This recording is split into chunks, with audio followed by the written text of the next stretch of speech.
How's it going, everyone?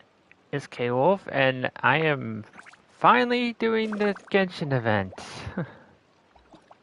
Yes, I know it only has about a day left. I've been busy, okay? A blade embraces its duty, as a jeweler cherishes their gems. Oh, that's one of my favorite animations. Especially with that sword. Alright.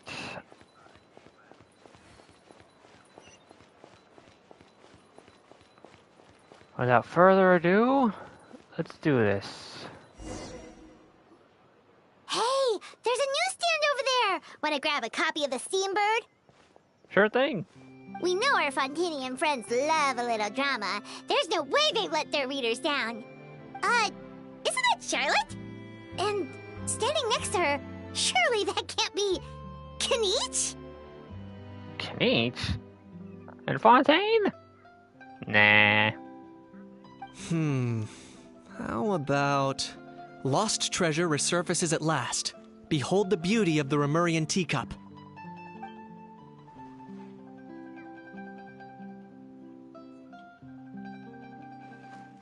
Sorry and Pretty shocking. But it still feels like it's missing something. Ah, got it! Udex gravely wounded in shocking stabbing. Set to miss cross-border smuggling trial.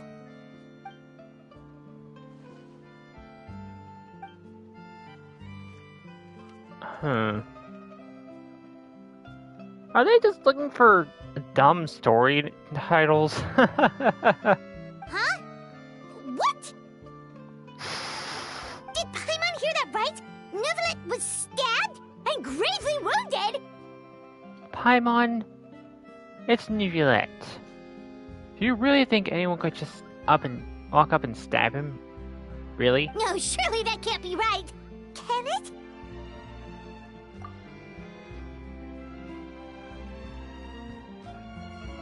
Hey, Charlotte. Hey, Kaniche.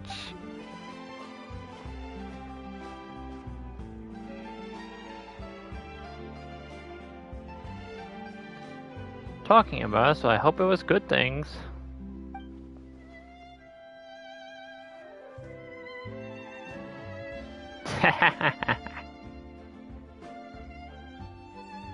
Ah, nice try, Charlotte.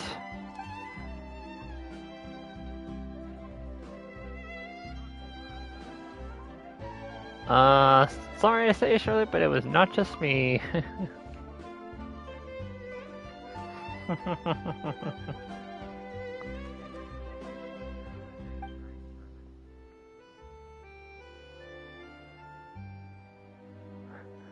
Of course, you couldn't have opened up with that.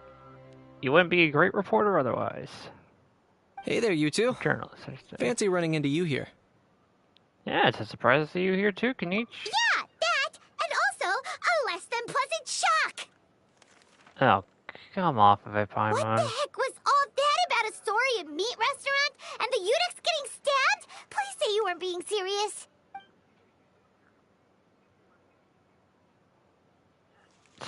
Trading tabloid headlines. Trading tabloid headlines? Yeah. Charlotte and I were having a little contest to see who could find the most ridiculous fake news stories. Yeah, that's what I thought was going on. Either I got lucky, or I have a knack for honing in on the most outrageous material. Well, you have the most outrageous companion.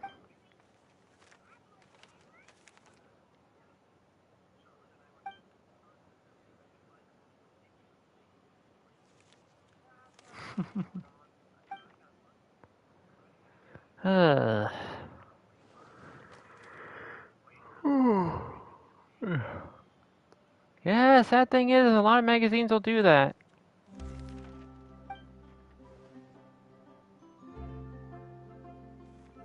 If I had to quantify it, I'd say about 1% of what they write is the truth. Lenient? Huh? Him? Lenient? Oh, you gotta be kidding! Ah! There he is. There's the little troublemaker. Don't get me wrong. I'm not trying to give credit to these so-called news stories for occasionally including a grain of truth. All I'm saying is, even the wildest leaps of the human imagination are always rooted in reality. True. You mean all those fake headlines you mentioned actually do have some basis in fact? Oh, relax, Paimon. Sure they do.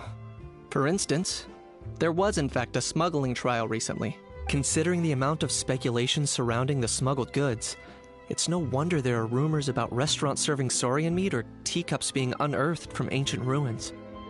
Huh. But in reality, the goods in question were simply a few ancient relics dug up from ruins in Natlan. Rest assured, no saurians were harmed in the process. Except probably a how.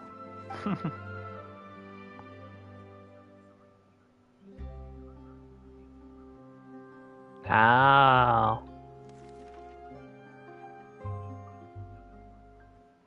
Yeah, that sounds fair.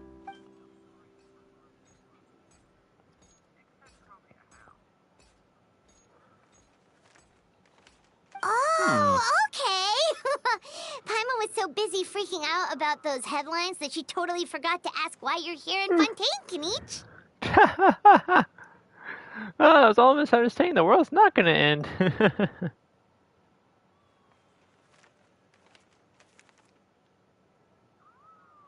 Yeah, nice try, Charlie. You're not getting anything out of tight-lipped Kanich. It was a pretty open and shut case, and my testimony in court was clear enough. But I'm guessing, Mademoiselle Charlotte, that you're less interested in the case than you are in trying to uncover some news stories about Natlan.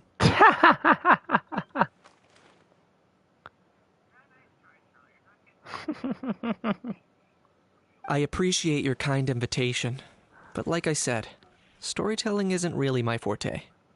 And we don't want to let a how tell any stories.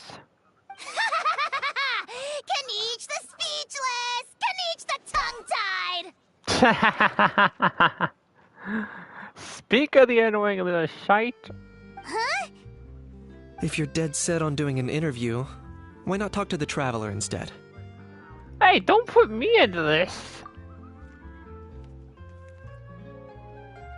Kanich, you little...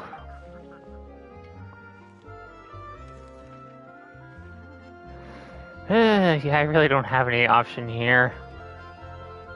Paimon, quit looking at me like that! Why is she... She's looking straight at the camera! You're like, yep, you knew this was gonna happen.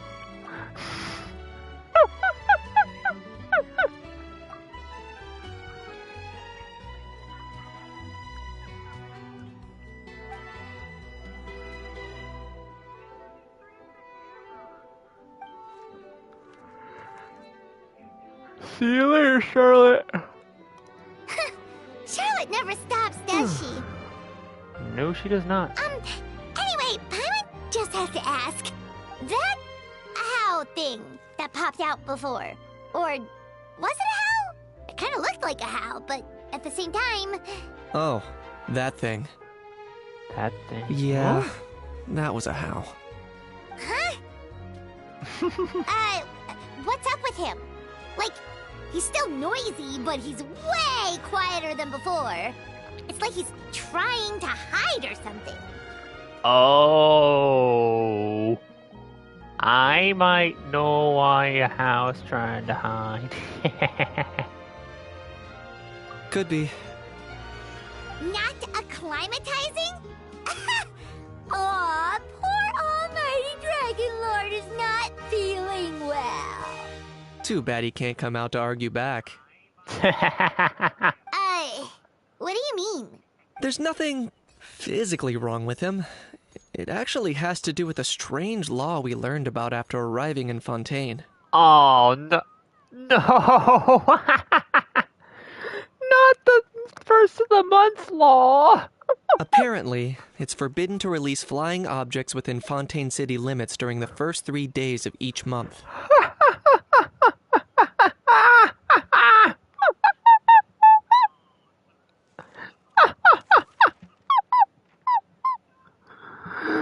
It comes full circle. Paimon been down this road before. There's an easy solution. As long as Kaniche holds onto a house tail, he'll be considered an almighty Dragon Lord balloon, not a flying almighty Dragon Lord. Not gonna lie, I was considering that. But Ahau wasn't too thrilled with the idea of huffing and puffing away in the form of a mini helium balloon. That said, it's pretty annoying how he keeps randomly popping up all of a sudden. Anyway, this morning I saw a notice outside the Palais Mermonia about an event that's set to take place outside the city soon. Something to do with filmmaking. I hear that's all the rage here. I was planning to stay here and do some exploring for a few extra days anyway, so I think I'll go check it out. That sounds like fun. It'll be a good chance to let that noisy helium balloon out. He might even learn a thing or two. Noisy helium balloon! If you're free, why don't you come along? I know where it is, so let me lead the way. Lead the way, Kaniche! An overnight fantasy land.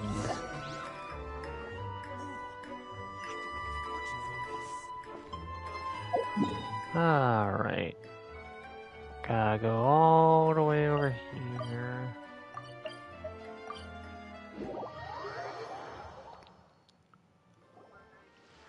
Looks like I remembered correctly. Here we are. Oh, it looks nice here. Wow, this is awesome! Hard to believe it was just an empty beach before. Oh, wow. Yeah, it was still completely deserted only a few days ago when I passed by on my way to testify at the Opera House. Wow. Oh, it's this There must be area. some efficient workers in Fontaine. Quite impressive. A few days? One night was all it took. Rap-a-tap-tap, ta-da! Oh, I've heard about this lady. Oh no. But is this all it takes to blow people away? Oh, no. It's- Given my past experience, I can't let myself get carried away. Uh... Well, I can't believe you actually remember me. It's me, Lepine Pauline. That's right, the unlucky one. Oh yeah, she was the one that gave us the prototype lens. I cannot believe I forgot that. Of course! How else would we have managed to build Fantasyland in a single night? Fantasyland? Wow, it has been a long time. At least that's how I like to think of it myself. A magical land of fantasy, the stuff of film buffs' dreams. I know it sounds like I'm laying it on thick, but that really is the goal here. As you can see, the theme of this amusement park is Fontainian filmmaking, a place for all film lovers to come together and co-construct a world of dreams. Co-construct? Well, that's a relief. Sounds like you're sharing the cost this time rather than pouring your entire life savings into a single project. Nope! I might be inviting others to help fund this, but that doesn't mean I haven't thrown all my life savings into it too!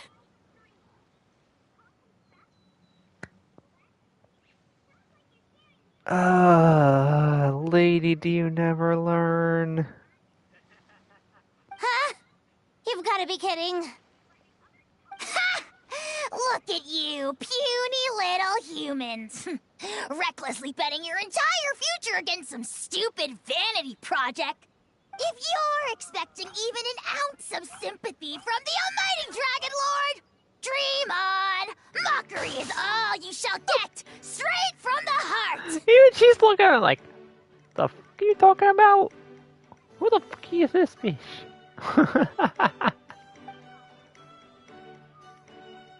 Sorry, just ignore that little gizmoid.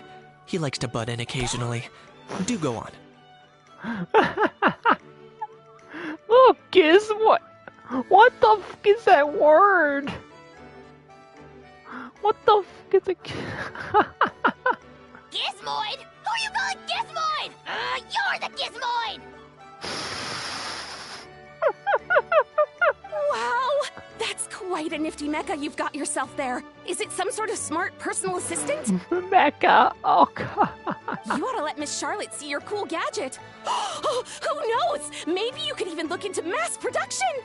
Mass production? Ugh, insolent, vulgar, and disrespectful! I, the Almighty Dragon Lord, am one of a kind! There has never been another like me, nor will there ever be! She does not look apologetic at all. And another thing, smart is the understatement of the century! No, it's the overstatement of the century. I shall have you know that I am Kahulahau, forebear of ancient wisdom! I lived for eons long before any of you were born! And how about you use some of that ancient wisdom? What? Heavens above! I beg your pardon, forebear of ancient wisdom. Please, I meant no offense. Idiot meets idiot. What's all the fuss? Making some new friends, are we? Hey, Navia! Miss Navia! Allow me to introduce the star behind all the work that's gone into this venue. Miss Navia, president of Fontaine Spina di Rosula.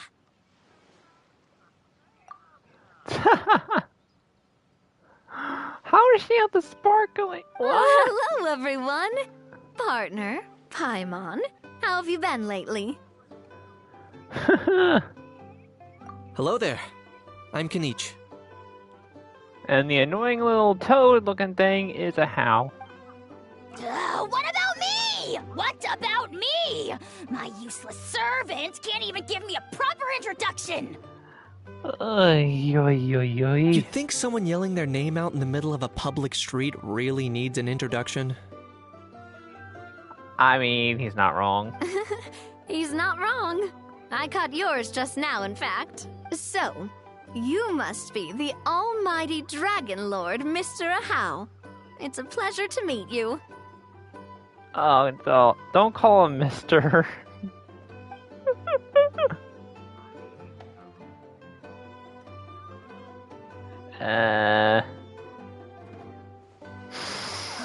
See that? That's what I call proper manners. Well, it's not every day you meet a well-mannered human. Navia, was it? Excellent. You may address the almighty Dragon Lord by his name. Oh, gosh. Navia, don't you think the title Almighty Dragon Lord is a bit silly? It's no big deal. All little animals do that, don't they? I mean, try to puff themselves up to look more impressive.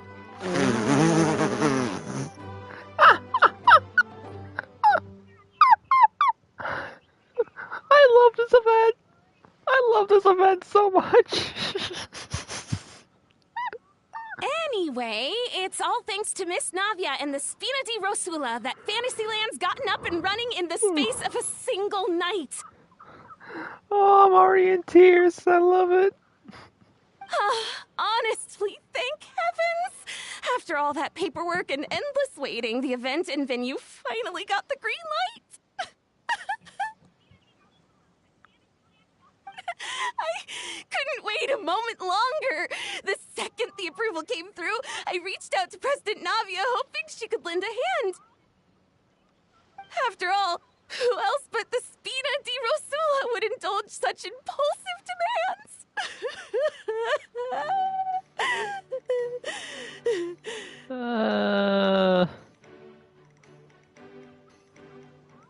Sorry, traveler. Miss Lapine Pauline sometimes gets a bit overwhelmed by her own excitement, as you can see. Oh, I already know.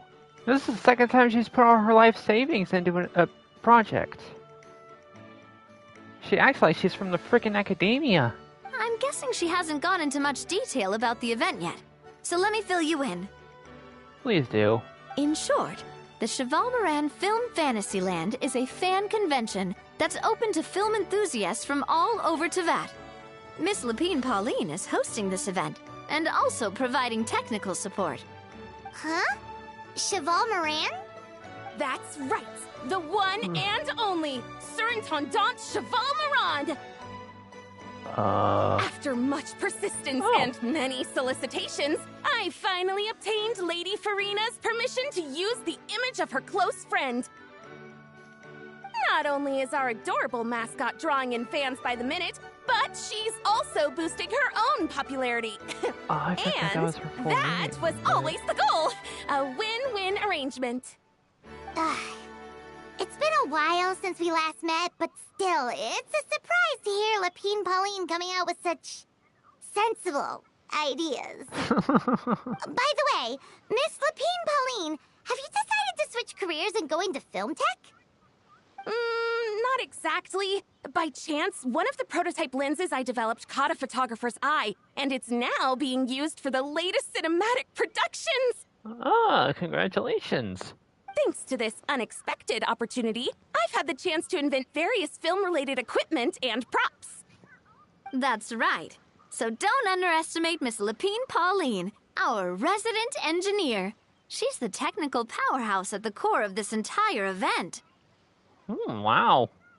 Really moving up in the world, huh? As for the Spina di Rosula, we're mainly here to take care of planning, operations, and management. For anyone feeling inspired to set up a booth, Miss Lapine Pauline and I will provide the necessary technical and operational support once their application has been approved. Alright then. By the way, traveler, are you at all interested in taking part? I'm here, aren't I? It would be a chance for you to earn some extra income. Plus, with your skills, I'm sure you could bring something special to the table. Count me in. Paimon would be even more tempted if you were to, say, throw in one of those fancy feasts she's seen in those gourmet food reels. Of course, Paimon. Food, money, traveler. Those are the only things you care about. Well, as it happens, that'll be a piece of cake. Literally. Everyone needs to eat, whether they be tourists or the stall owners themselves. So thanks to Miss Navia's help, we've managed to invite none other than the celebrity chef, Miss Escoffier, to run our theme restaurant. Escoffier. Look over there! Oh. You! Yes, you! For the last time, the ingredients have to be in the right ratio! Get it right next time, or you might as well just lie down on the chopping board yourself. Oh my god. Jeez. She seems a bit busy right now. She's clearly in the kitchen zone. Well, I'm sold. I think I'll make a How go be her assistant.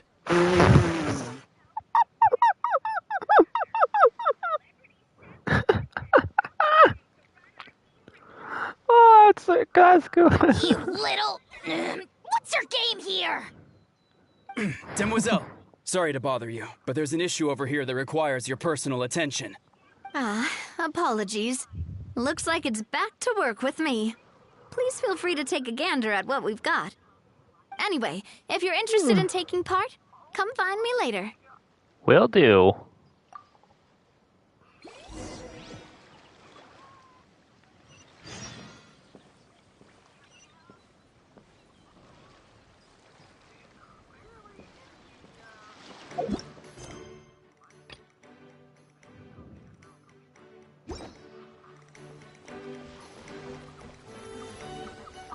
The fresh vegetables from the new batch are exceptional quality. I just wish I could say the same about the new staff. Damn.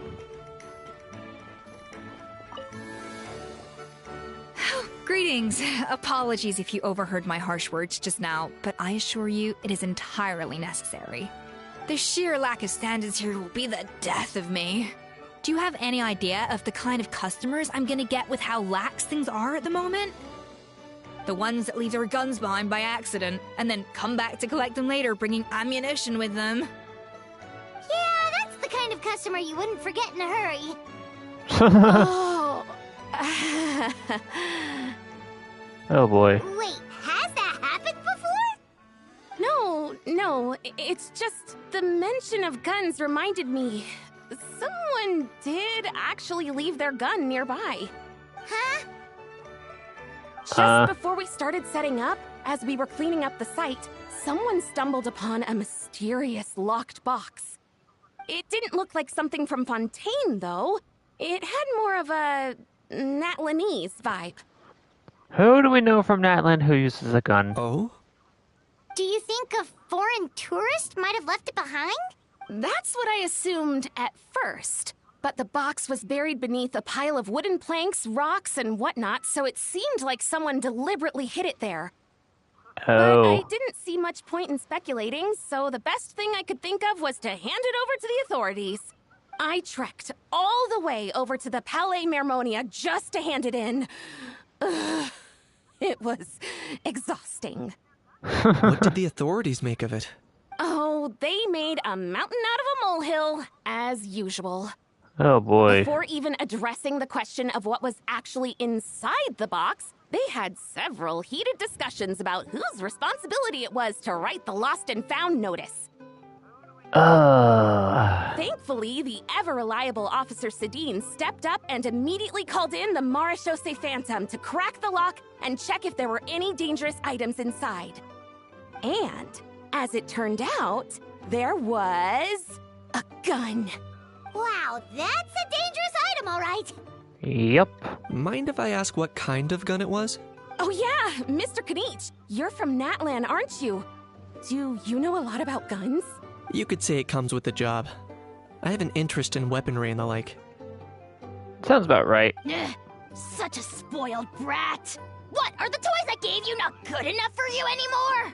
Yep, got sick of those long ago. You little... How dare you turn your nose up at my gifts? Why, Time for a timeout, old-timer.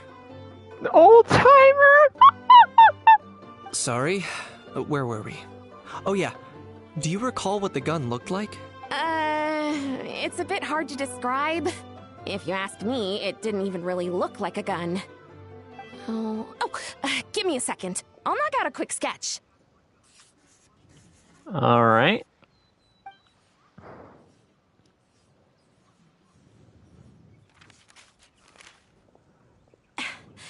Something like this. Huh. Whoa, it's so neat and precise. It's nothing. Hmm. Sorry. Is something wrong with my drawing?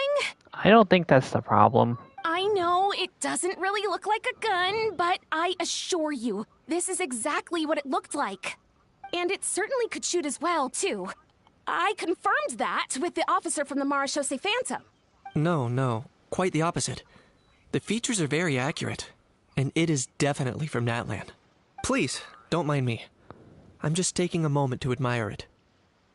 Can't wait for the event to get started. I should be the one thanking you. Thank you, and everyone else for your support. Don't mention it. Besides, we haven't really done anything. Not at all. The buzz and excitement you guys bring is exactly what this event needs. So we're being used for our names again. Oh dear, I'm starting to feel a bit guilty watching everyone else toil away. Guess it's about time I got back to work too.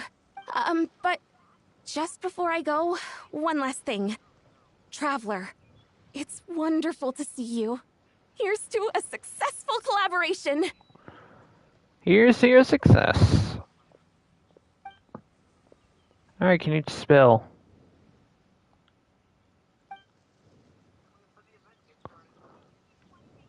I'm sure you noticed that there was something unusual about that gun. Correct. It's most likely an old weapon dug up from some ancient dragon ruins. Based on my experience, it might be more accurate to refer to it as a hand cannon. But in Fontaine terms, it's not wrong to call it a gun. Cannon. Ooh. Given why I came here, don't you think it's curious that an ancient dragon relic of unknown origin would turn up like this, out of the blue? I suspect this gun might have something to do with that smuggling case. It might have slipped through the cracks. Good point. Time is of the essence, so I'd like to head over to the Palais Mermonia to verify my suspicions. I'll join you then. Perfect. Then we can head out right away. Or, if you want to catch up with your friends first, I can wait. Alright.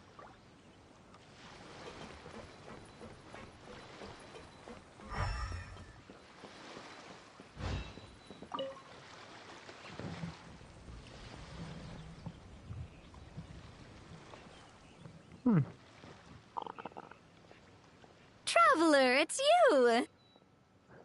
Hey, Navia. Ready to join the Cheval Moran Film Fantasyland crew? Let's do it. It's time, dear partner and Paimon, for us to turn our attention to the Cheval Moran Film Fantasyland. As I mentioned, the park was started up by enthusiasts who brought in the Spina di Rosula to handle the planning, construction, and operations. Yep. Of course, enthusiasts aren't typically all-around experts. They usually stick to designing the event booths. We, for our part, handle long-term operations and develop standardized strategy guides for the different activities. Long-term operations? Strategy? It all sounds so complicated. That's because it is complicated. We spend most of our time adventuring, and we barely have any experience running a stall. Do you think we can handle this? We've done plenty of business, Paimon. What do you mean? That's more like it. You've seen it all before, haven't you, partner? I'd even go as far as to say you've shaped some of Tevat's biggest business ventures. Yeah, like the potions in Mondstadt, for example. Anyway, first things first. Let's get an overview of how the whole festival's gonna be run. Oh?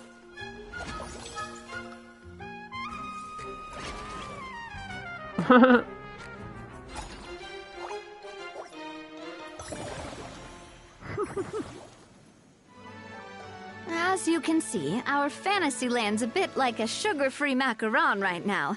Several areas are still under construction. The Spina's only been able to hire a limited number of craftsmen.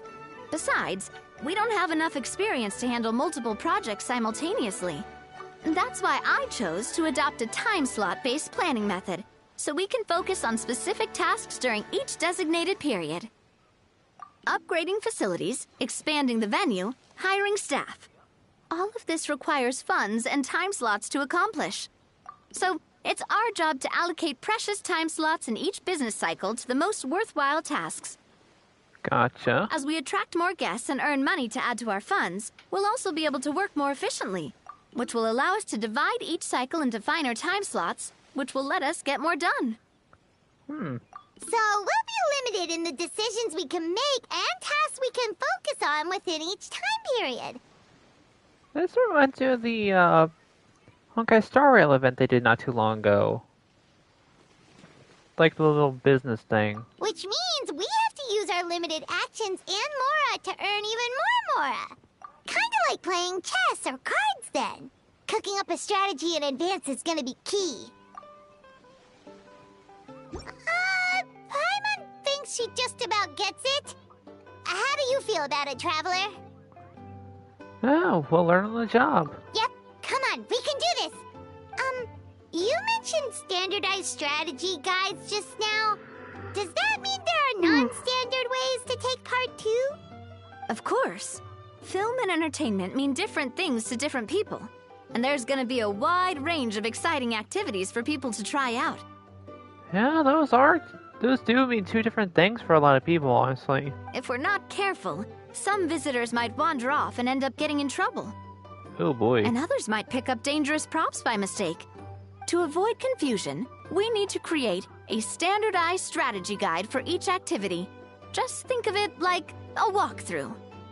Oh, so you want me to be a beta tester? Wow, if we're the first ones to test out the activities, who knows what surprises there could be waiting for us? But if we hit a tough spot, we'll just have to rely on our skills to carry us through. Hopefully it goes without saying that I'd never put you in danger, partner. I carefully checked all the existing activities before you arrived, and I can assure you that they're all perfectly safe.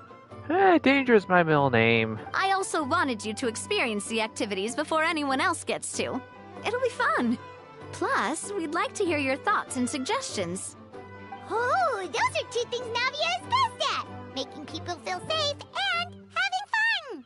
Great! Well, I can't wait to hear what you think. Your input is super important to us. All right, then. Let's start with Eclectic Escapades and put our first guide together. Okay.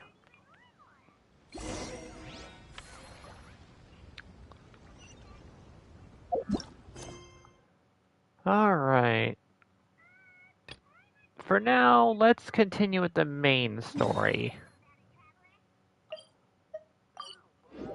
I'll get back to that later.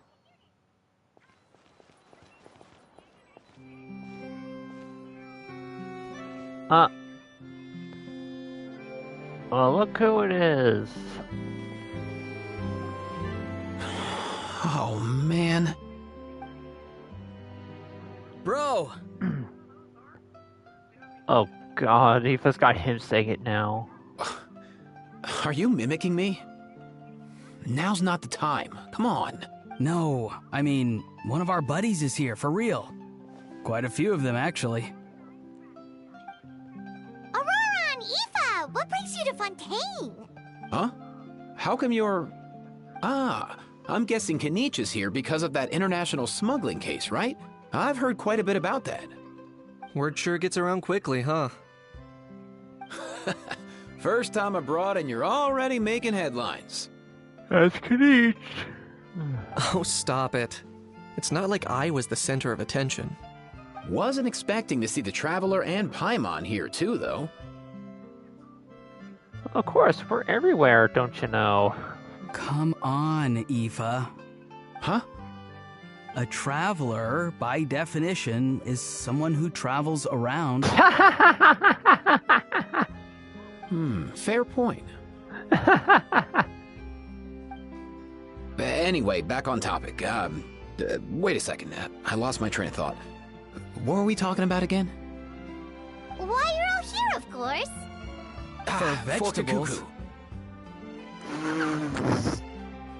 a cuckoo. I'll go first. It's for the Chevrolamine Film Fantasyland. Wait, is that right? It's Cheval Moran. Ah, right. I keep stumbling over that one. Understandable. Guess I owe Cheval Moran an apology, even if she's not here. It's all good. Anyway, long story short, the festival restaurant urgently needed fresh vegetables from Natlan, which is why Aoife and I are here. Makes sense. So, you guys are vegetable couriers? Oh no, please don't tell me Aoife and Kakuku fell for that law thing. He is. I'm just here as a responsible adult. It's his first time traveling so far away from home, and all the elders in his tribe were worried. So they had me come along. Makes sense. Even though it's your first time, too. Right. But they still picked me to accompany you. You gotta wonder why that might be. Don't you get it? They all just saw how overworked you were, so they used it as an excuse to send you off on a vacation. That's actually pretty smart. I'm not gonna lie. Wait, what? So I'm getting the grandson treatment now, too? The grandson treatment. See? Doesn't matter how much older you are than this dude. Hang out with him long enough, and you'll eventually find yourself being treated like a kid. Meaning everyone looks after you. What's so bad about that? In theory, nothing at all. In that case, guess I better start over. Hi, guys. My name's Aoife, and I just turned 5.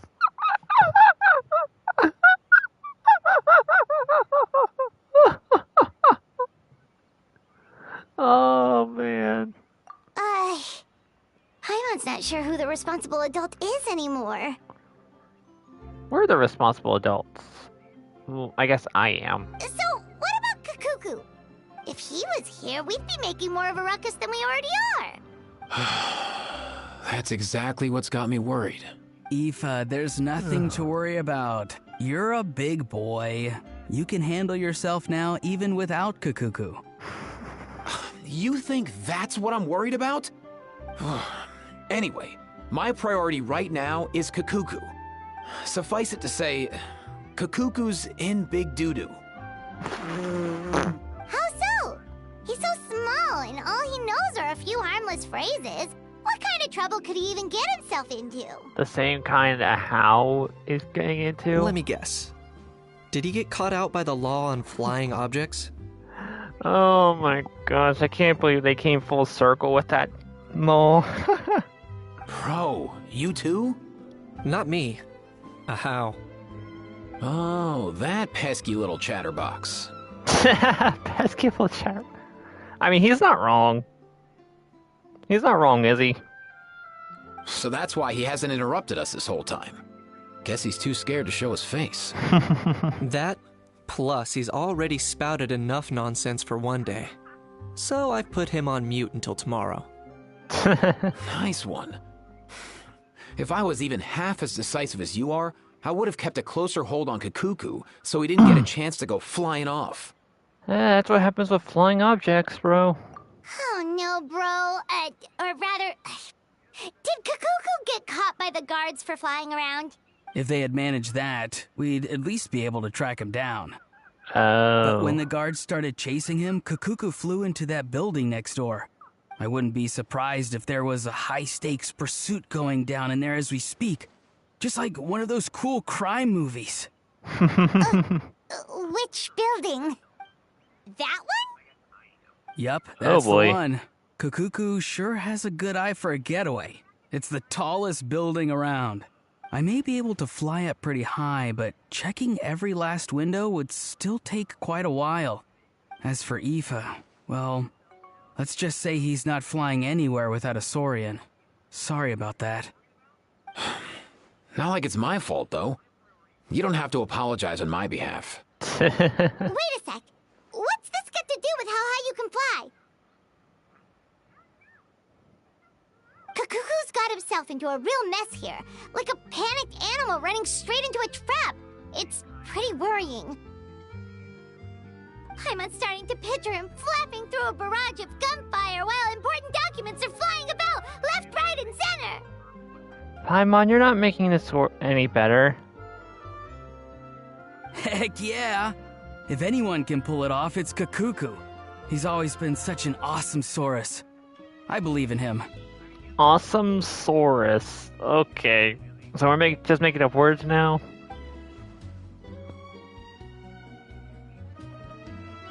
Not one awesome Saurus, but two. Oh. For real now? Do you even hear yourself, bro? Oh, no. Of course I'm for real. I'd never make light of something like that. Oh, no. We need to get in there. All right. Everyone's an awesome Saurus. Well, the human version. But our priority right now should be to go in there and check up on Kakuku. And luckily, we were heading in there anyways. Leave it to us. You sure? Wow, awesome. That'll be a huge help. And if Kakuku doesn't listen to you, I give you permission to pull out a couple of his feathers. I don't think you can give that permission. Wait, since when was that up to you? Exactly my point. Well, then it's your call, bro. All right then, if Kakuku doesn't listen to you, I also give you permission to pull out a couple of his feathers. Hey, Dirk, how you been? Hope you've been doing fangtastic. Yeah, that sounded a lot better in my head. There you go. If he objects to that, tell him to come find us. He won't. Trust me.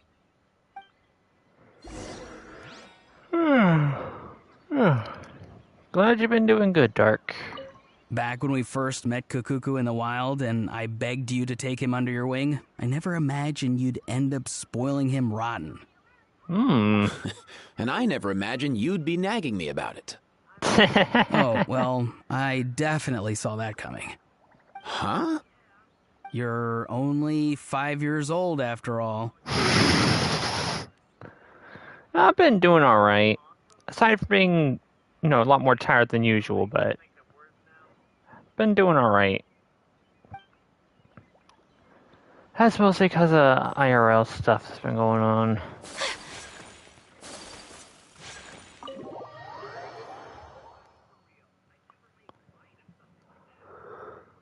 Alright, let's see. Of course he's in the office.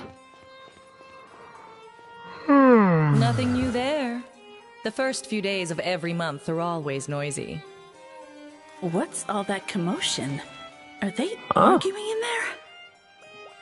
I'm gonna take a wild guess and say Kakuku was there. The food in the cafeteria is excellent, if you're lucky enough to make it in.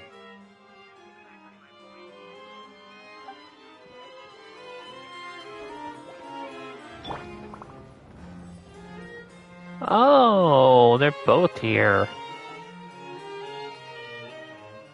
No way, bro!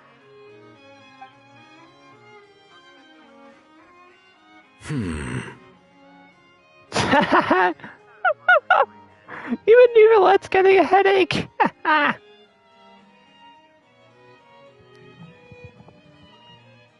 Oh, man. Did he say he came from Natlan? No. Get out of here! I can understand his words, just not what they mean. Oh no. Oh, gosh darn it. Bro! Kakuku, Nivelette, Risley. He keeps repeating the same things over and over again. Oh, you know one another. Oh no. I'm picking the first option to make it less of a headache on them. He's a friend, yeah. A Saurian friend, let's say. Great. Well, that was easy. Looks like we've tracked down the owner. Guess that's one less lost and found notice for you to write, Monsieur Nivelette. For real? Traveler, was there something important you wanted to discuss with the Udex? I'm just about done with my business here. Need me to step out? Yeah, you don't need to. Stay and hear them out first. Perhaps it will have some bearing on your own work. If I'm not mistaken, you are the same Mr. Kanich who served as a witness in the smuggling trial? I take it there's been a further development in the case. That's right. Very perceptive, Mr. Udex. So you've met Nervalette before? But wasn't the trial overseen by another judge? Just because it was overseen doesn't mean he wasn't there. I've seen his photo in the papers. Oh. But as for this other gentleman...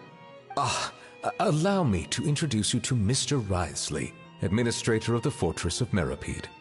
Or in layman's terms, Fontaine's prison warden.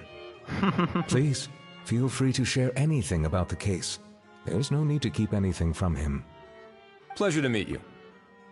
Pleasure to meet you! Wow, that sounded just like me. But should we really discuss official business in front of the Saurian? Oh, wow! Oh, no! Oh. Ow. Okay, you speciesist. I believe he said...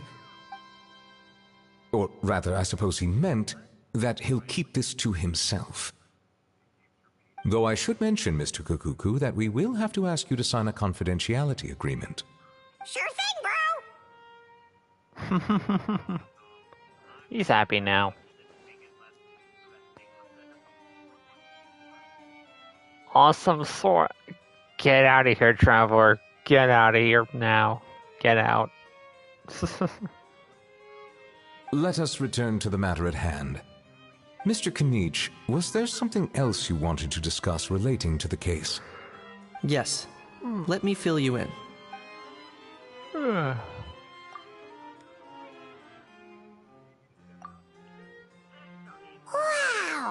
It really is exactly like Lapine Pauline's sketch! That must be all that practice drawing engineering blueprints, huh? So if it's true that this weapon came into Fontaine alongside the contraband from the smuggling case, then there's a high chance we overlooked a suspect. That's exactly my line of thought. I see.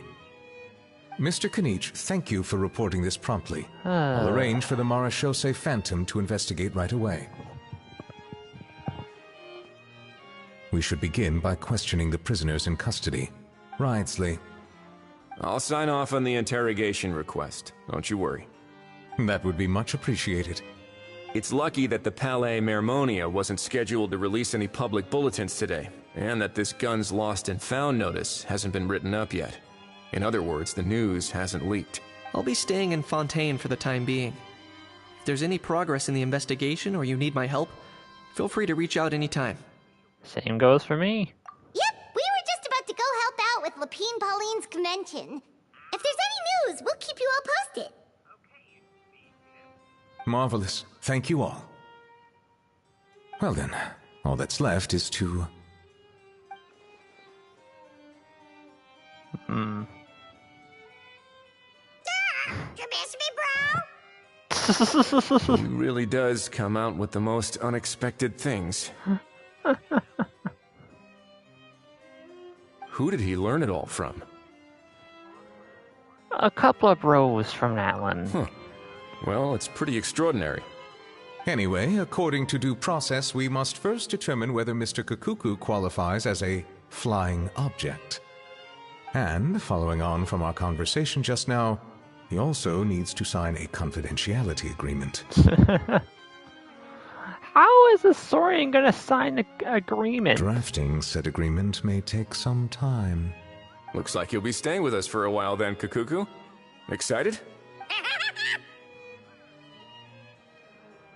I'll help pass the message. That would save us a lot of trouble.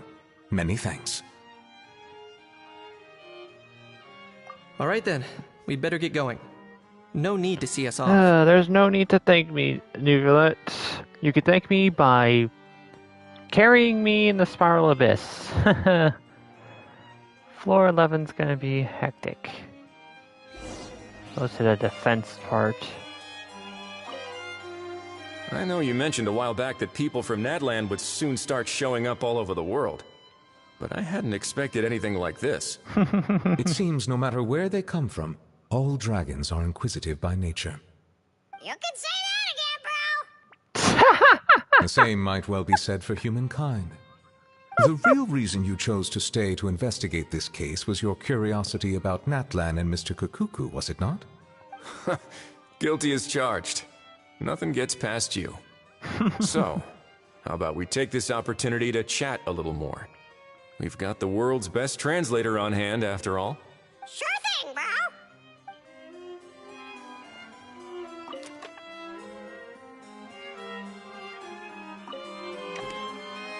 Alright.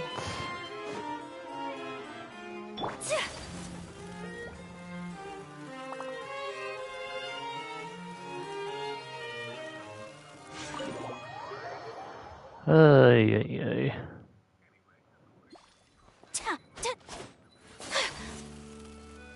Aoife, we got some news. Aurora, Aoife, we found Kakuku! What's the situation? How bad is it? Oh, no. When I saw that Kakuku wasn't with you, I'd already prepared myself for the worst. Relax, Aoife. Maybe Kakuku just prefers high-rise living now.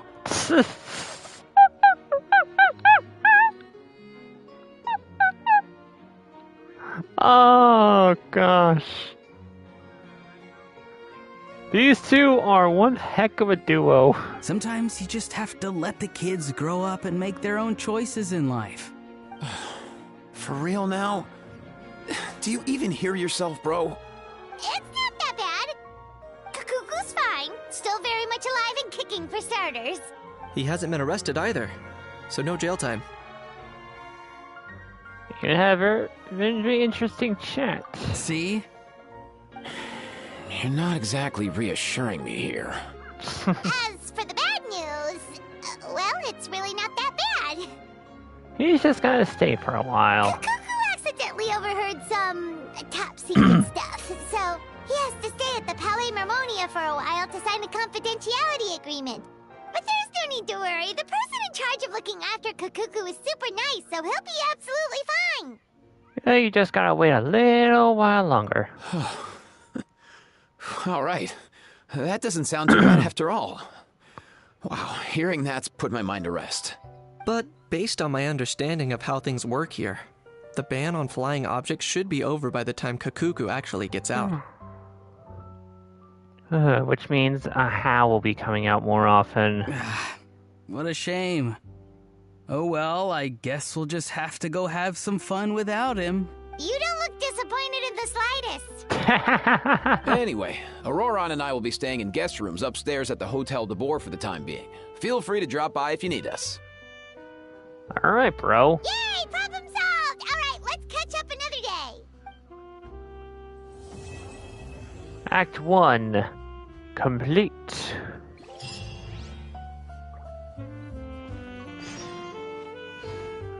Wait until the morning. Alright then. Now let's get back to that other part. Oh, wait.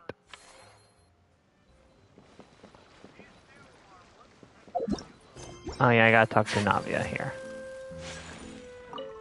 Right? Alright then. Time to try out Eclectic Escapades.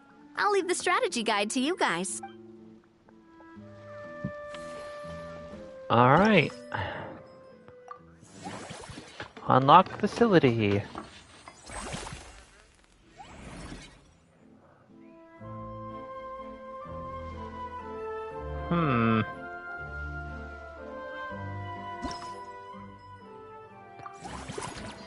Let's formulate, I guess.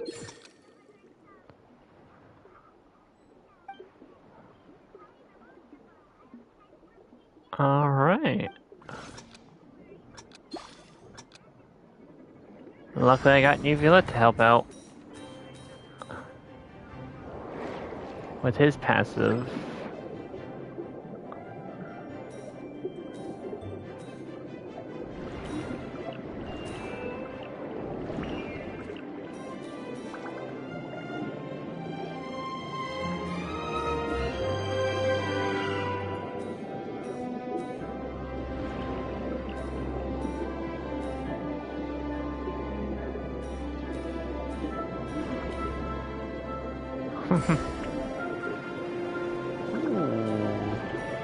I like this, honestly.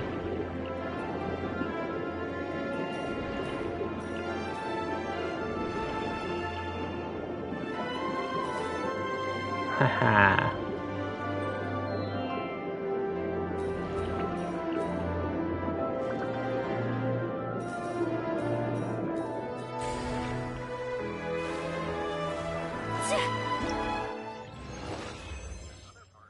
Alright, that was actually fun.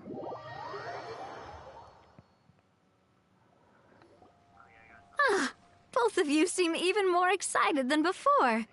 Looks like your first trial run didn't disappoint. Paimon hasn't actually watched that many films, but after trying it out, she might just be hooked. We should check out the film that it's based on. Yeah. Great job, Paimon. That's exactly what our enthusiast friends were hoping you'd say. They'd be beyond delighted to hear that visitors are curious about the films that inspired these attractions. Some have even been willing to contribute extra funds out of their own pockets. Where budgets have allowed, of course. Out of their own pockets? That's right. While the Spina di Rosula covers the cost of basic booth materials and rental fees, many fans have personally funded promotional materials and related merchandise. The cost of the booth itself isn't their main expense.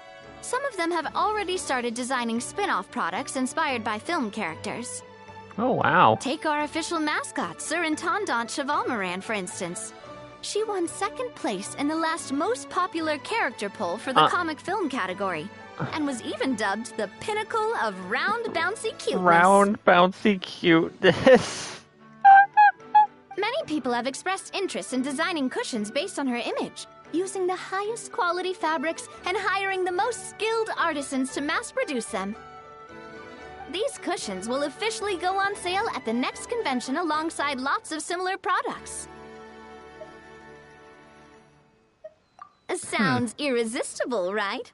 Plus, as Surintendant Chevalmoran's guardian and official image rights agent, Farina will receive 60% of the sales revenue. Well, guess she can afford to try cooking more stuff now. After all, the fans are doing this voluntarily. Not for profit, but to promote Surintendant Chevalmoran's adorable image. The more Mora ends up in Farina's purse, the better Surintendant Chevalmoran's meals will be. And who wouldn't be happy to hear that? Oh, Paimon likes the sound of that. Everyone working hard for something they all love without worrying about profit. That is pretty nice, honestly. Still, we can't just ignore Mora completely. Whether it's fan creations or official commercial projects, some level of financial balance is still necessary. Oh, naturally. The same logic applies to the Chevalmoran Film Fantasyland taken as a whole. Once we finish the standardized strategy guides, our attractions can officially be open to the public. But we can't take personal charge of the ticketing process. There's plenty of work to do at the various booths, and the park itself is a work in progress. We'll need to assign dedicated employees to maintain and manage each attraction. There's a recruitment section on the park's bulletin board. We've received many applications, and each candidate has their strengths. Our job is to match the best candidates to each attraction based on their overall performance.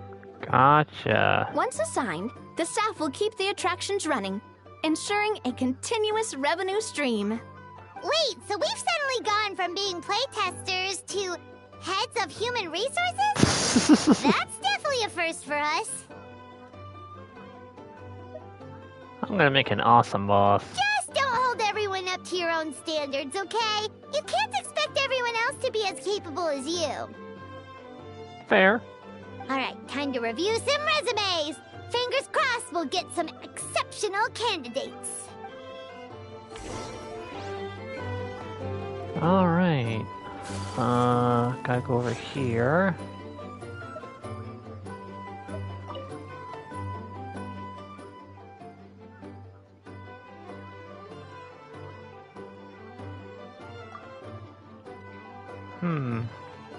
Prototype of that hunter is... Oh!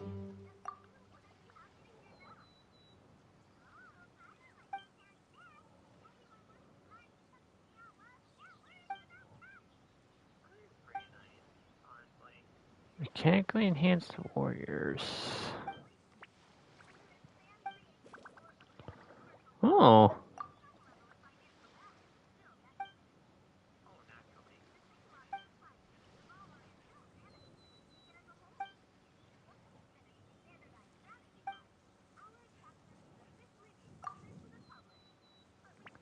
So there's actually a bit of a story behind the free weapon we're getting. I like that.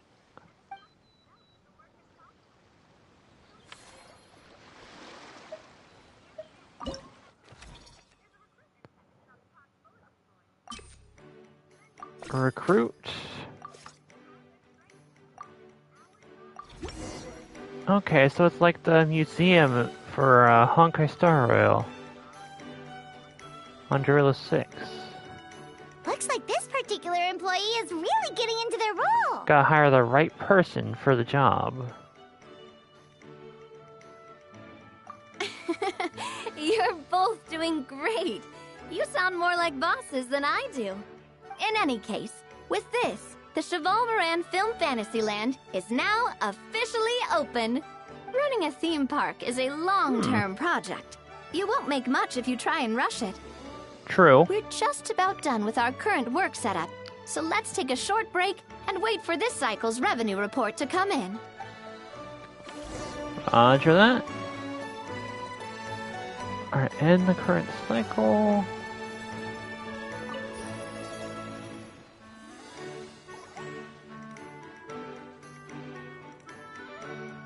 Alright.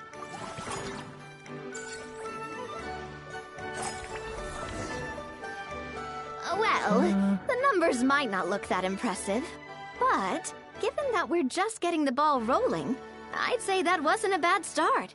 Building on this momentum, we must consider rolling out more unique business strategies during the next cycle. To draw in the crowds, I've invited one of Fontaine's very own celebrity chefs, my good friend Escoffier. She'll be performing right here in the amusement park's restaurant. On that note, let's go catch up with her. So, is the restaurant part of our business strategy too? There are so many layers to this operation. I hope the minigame part isn't completely, like, guiding me along every step of it.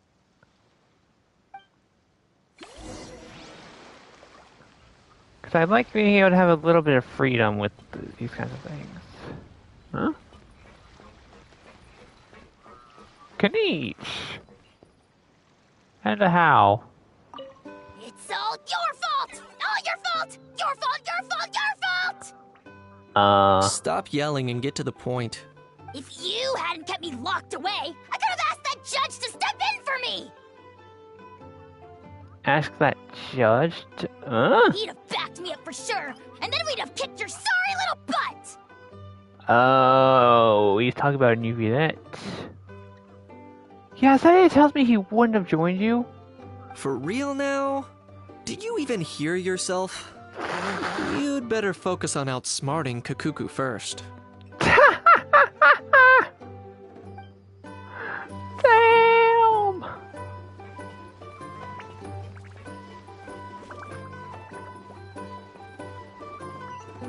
Alright. Over here. The restaurant is up to standard, and the waterside location will make for a unique dining experience.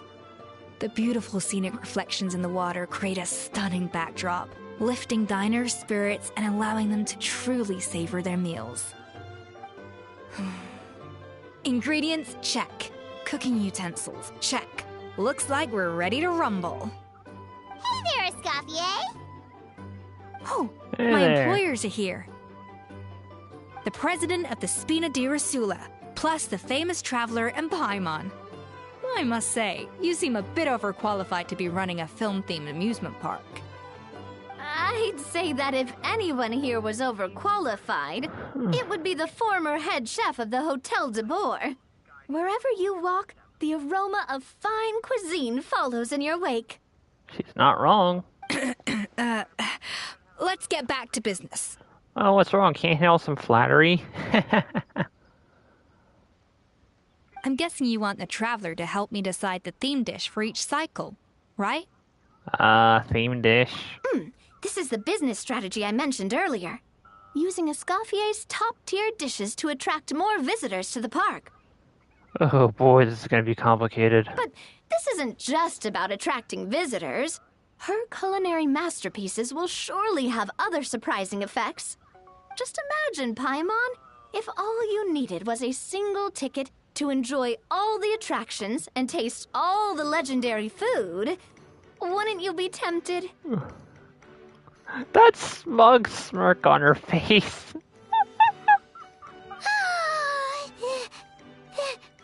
Then Paimon come every single day! You got annual passes? Now, here's the twist. To get the most out of this strategy, the menu can't be made public. Based on research by a certain food branding consultant, many restaurants have started offering a special chef surprise dish. So give me some inspiration every few business cycles, and I'll decide on our next theme dish. Roger that. Now then, give me your hand. I had no idea inspiration could be physically transferred. A warm and energetic feel. Your hands are calloused from wielding your sword, but still quite delicate. When you grasp its hilt, it's like you're holding the bow of a violin. A sword, then. The theme this time shall be strength. Strength, huh? All right, let's find out what strength looks like in gastronomical form. Power-packed barbecue. Ooh, that actually looks good.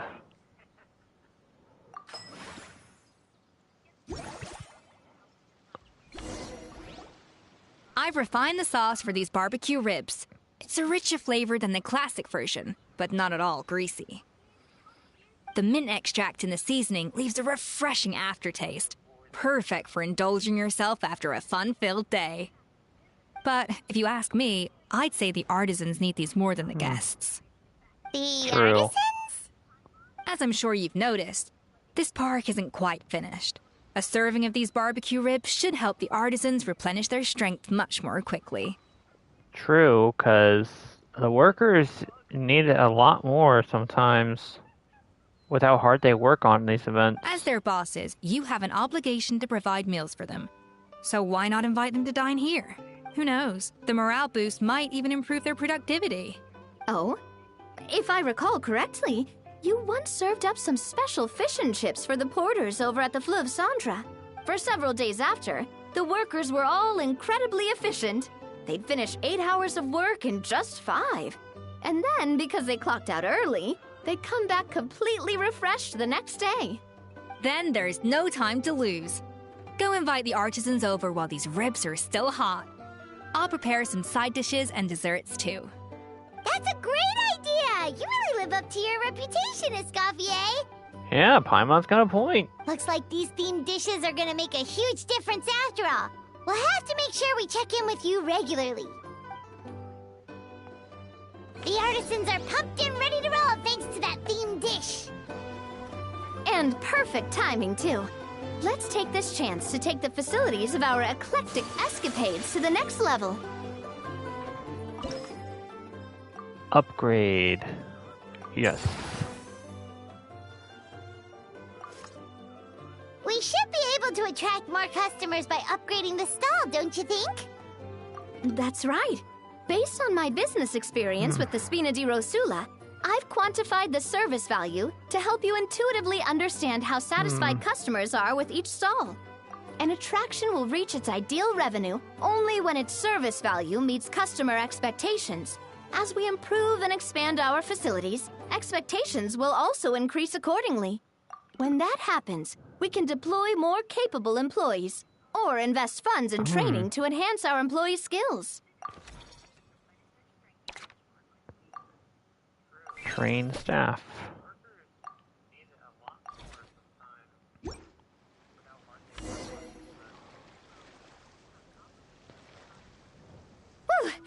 That should be everything. Looks like you've pretty much mastered how to run this park. Huh? Have we really? Wow. Thinking about it, we have learned quite a lot, haven't we? Couldn't have done it without you, Navia. Oh, not at all. I wouldn't say I taught you much. Your intuition's been guiding the way mostly. I imagine long-term operations sounded like a scary prospect the first time I mentioned it, huh? You're not wrong. But don't let that scare you. Just break things down into smaller steps and tackle them one at a time. Even if you're not a genius or naturally gifted, you'll get it done in the end. Whoa, seeing her own progress has really got Paimon fired up! Actually, she's gonna jot your words of encouragement right down. From here on out, we'll be running the Cheval Moran Film Fantasyland together. Let's make it a big success! Yeah. Let's do it.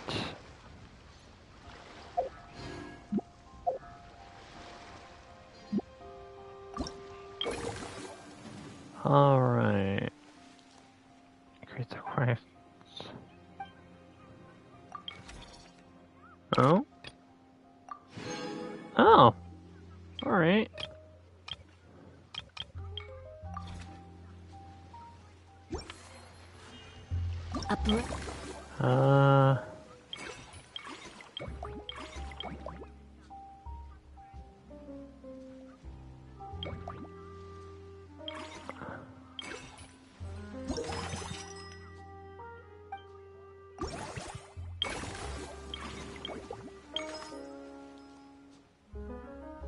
I'll do this Embraces its later. duty, as a jeweler cherishes their gems. Hmm.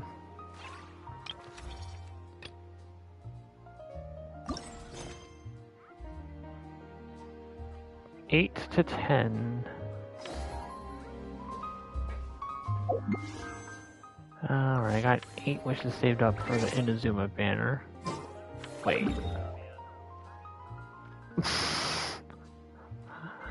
Oh, that is cool.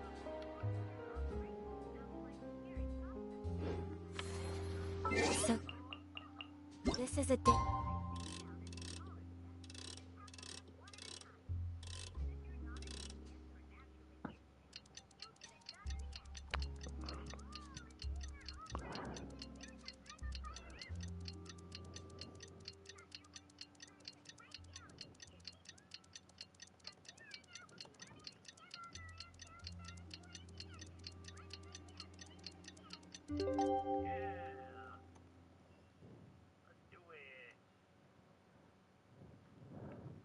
In the life of the traveler.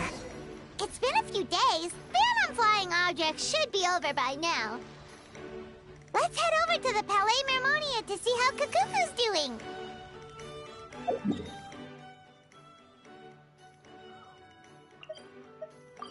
To the Statue of the Seven.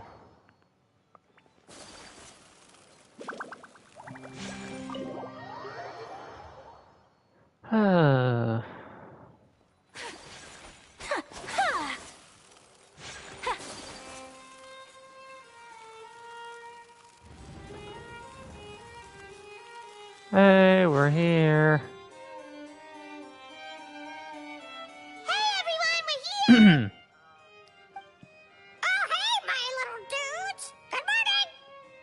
Morning, little dude. Looks like his vocabulary's increased. Oh wow, Kakuku's learned a new greeting! Is that good news or bad news though? Good question. Sorry, I did everything within my power. But so far, I've only managed to teach him how to say good morning. Wait, so that's all you've been up to this whole time? Get out of here! Yeah, that definitely means no. Huh? Okay, so good mornings aside, please tell Paimon there's been some other progress too. Of course. That's why I'm here. Kakuku's not the only one that Mr. Ridesley's been getting to talk. I'm referring, of course, to the convicts. It was nothing. These guys weren't exactly tough nuts to crack. So, what's the deal? For you, I'd imagine they weren't. After racking their brains, they remembered speaking to an inconspicuous middle-aged man just as they were preparing to pack up and leave Natlan. Huh. He was dressed in the manner of the Children of Echoes and carrying a box. Plus, the description matches the one the gun was found in. All in all, he didn't look any different from your average Natlanese traveler. Perhaps seeing that they were dressed as merchants, this man stopped for a chat, inquiring where their goods were headed, and even asking if they could share a boat. I see. The smugglers were very cautious, though. They didn't tell him any specifics. But all this happened before I crossed paths with them. I happened to notice them as they were preparing to set sail. I thought they looked shady, so I snuck aboard, and ended up being carried along all the way to Fontaine. A series of twists and turns.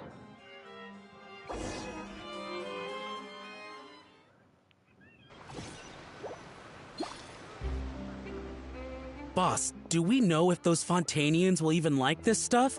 What if we can't shift it? And that's why we call you a rookie. It's all supply and demand, kid. Supply and demand. Natlan's foreign trade is just starting to lift off. There'll be a market for it, you'll see. That's right. So stop giving the boss trouble, rookie. Just do your job and keep an eye on the goods. Are they merchants? Have they come to Fontaine to do business? Scarred face. Calloused hands. On closer inspection, the fabric looks worn at the knees and elbows, and his fingernails are dirty. Not exactly your typical merchant. Could he have previously been a warrior? Or even an adventurer? Something feels off. I'd better sneak up and get a closer look.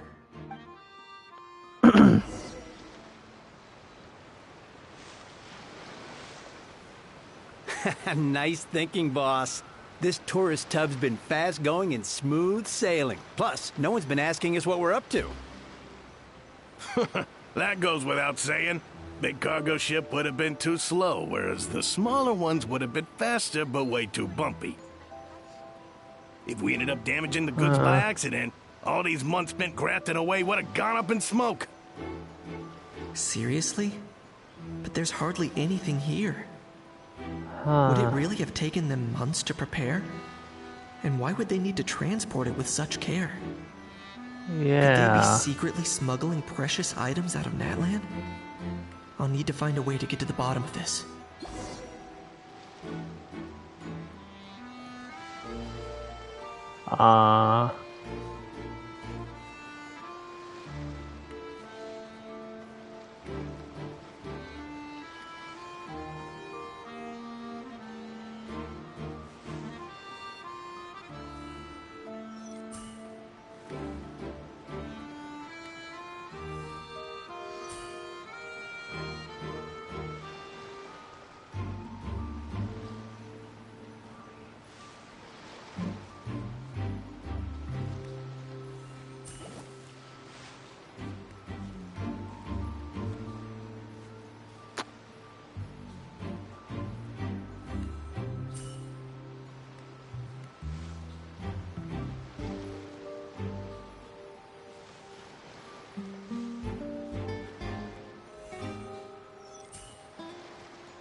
Let's go hear what these criminals have to say for themselves. Sure enough, there are relics inside the box. It's illegal to smuggle. Hey, why the long face? You're abroad on business, and you get to do some sightseeing while you're at it. Sounds like a pretty sweet deal to me. You better cheer up if you know what's good for you. I guess you're right. I was just worried I might have messed up with the packing, or that something's gonna go wrong along the way. Oh, pull yourself together. Tons of foreign tourists come traveling to Fontaine. I bet their luggage is full of all kinds of weird stuff. If someone insists on checking it all, just show them the purchase order we had drawn up. Those Fontainians can't get enough of their legalese, so I've heard. They can look all they want. Legalese. Aha. So their aim is to smuggle in contraband after all. Looks like I've gathered enough intel about the smugglers and their contraband. Time to inform port security. Yep. The little HAL loading screen, I just saw that. So anyway, that was when I went and told the Fontainian guards about my suspicions. After an investigation and a chase, they finally apprehended them and sent them on their way. Well, guess they're headed exactly where they should be. Good job, Kaniche. Thanks. Based on your recollections just now. I was completely focused on those smugglers at the time, so I wasn't really paying attention to other passers-by. That's fair. Yeah, Kaniche, you did great!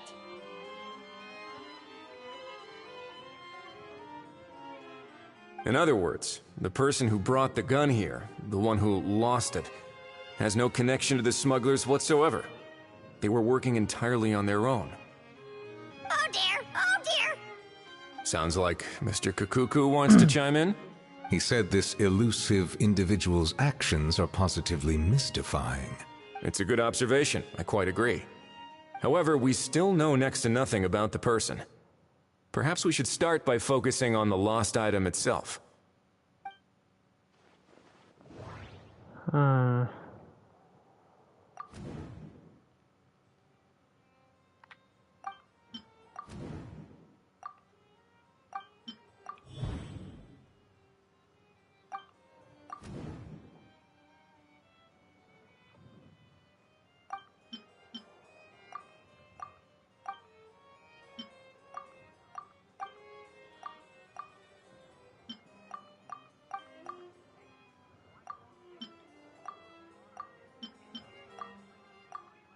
Oh. It certainly seems like it was the bait in some kind of trap. The only question is, why wasn't the bait made more conspicuous? Has something sprung to mind? I just remembered a film I watched this one time. Huh? Another film, huh? Oh wow, no way, bro! Hold on, let me explain. Just now, the traveler speculated that this box might have been placed there on purpose, as if the intention was for someone to come pick it up. That got me thinking about those films about kidnapping cases. Oh. When they demand their ransom, the kidnappers tell the victim's family to leave money or valuables at a designated spot for someone to come pick up. That doesn't merely happen in films. There have been similar cases in real life. Uh-oh. In fact, if anything, it's probably the real-life events that inspired the films. Sounds plausible. Ooh. Wait. This raises the stakes to a whole new level. If the gun really was some kind of ransom, then... Since we took the box, the kidnappers never got their payment, so... Does that mean they executed the hostage? Paimon, stay calm, okay? I agree. I don't believe we have a kidnapping on our hands.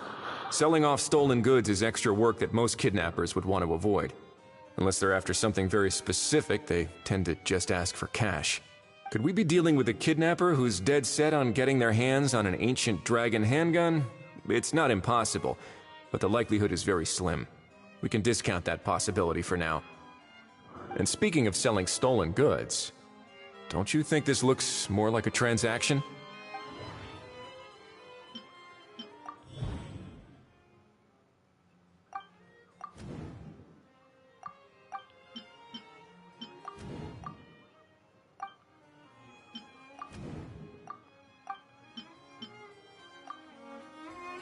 So, bottom line, this was an individual smuggler at work. Exactly. And it was the location itself that caused the deal to fall through. Oh. The last thing they would have expected was for a quiet beach to turn into a bustling film convention overnight. Not only is the area now packed with tourists, but the Spina di Rosula have a presence there.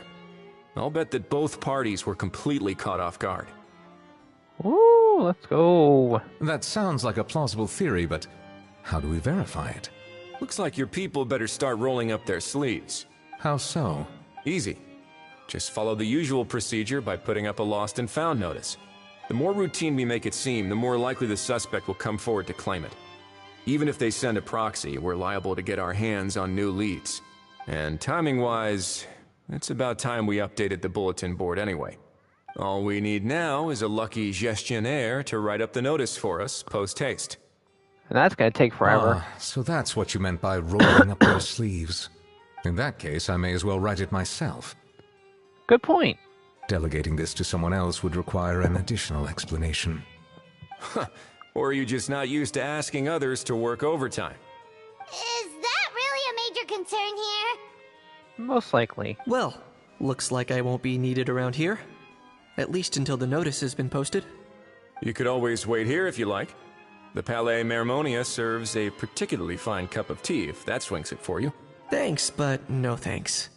I left a very noisy creature with a friend before heading out, so I should probably get back to feed it. I wasn't aware that you had a pet, Mr. Kanich. Speaking of pets... Get out of here! Yep, that's the plan. Out of here indeed. I believe that what Wriothesley is trying to say is, you are free to leave, Mr. Kukuku.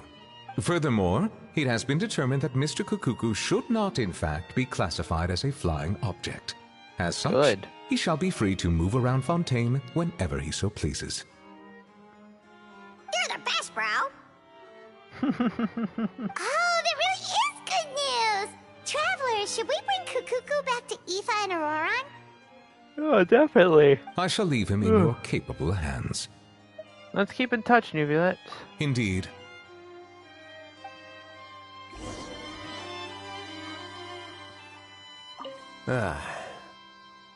You know, all this has made me realize that I'd quite like to have a pet. If that proves inconvenient within the fortress of Meripede, perhaps you should consider finding a place in the court of Fontaine. That actually sounds like a good idea. In the past, I always dismissed the idea of buying a property in the city. The prophecy about the floods meant it never seemed like a worthwhile investment. But now... This might be a good time for you to re-examine the documents I gave you regarding your title as Duke. Huh? Citizens with honorary titles are eligible for certain benefits when purchasing property in the court of Fontaine. Oh. Really? He just perked up like, really? Like, that's a thing? Why wasn't I told about this sooner? How about this? You read through your documents from start to finish, while I write up the lost and found notice. The way he just don't look so excited.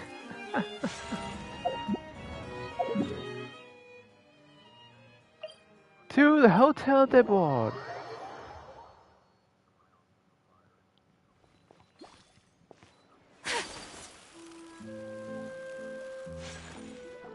Wow. What? What now? Let's shake hands. Fine by me. Get ready for a knuckle sandwich!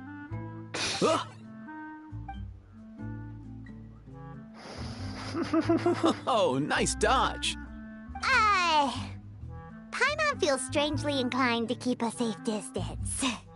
I feel not strangely inclined. You miss me, bro? Cuckoo, you're free! Ugh, not you again.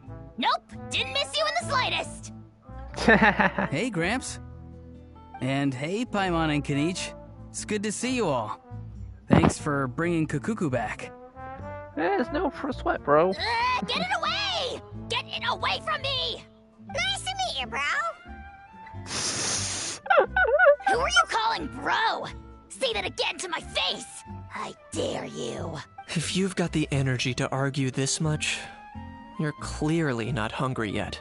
Let's go find something to eat while a How lives his best life. Sounds good to me. Poor How. He spent all day being tormented by Auroron, only to discover that the suffering's just begun. Eva, as a Saurian vet, how can you just sit back and watch our little dragon bro suffer? Huh? How am I the bad guy? Even hear yourself? Ah! Doesn't anyone want to hear how Kukuku got out of jail? Nope. Don't lose hope, How. Like, why does the bird get to move freely but not me? By the same standard, you have freedom of movement now, too. You're still in the game? Same standard?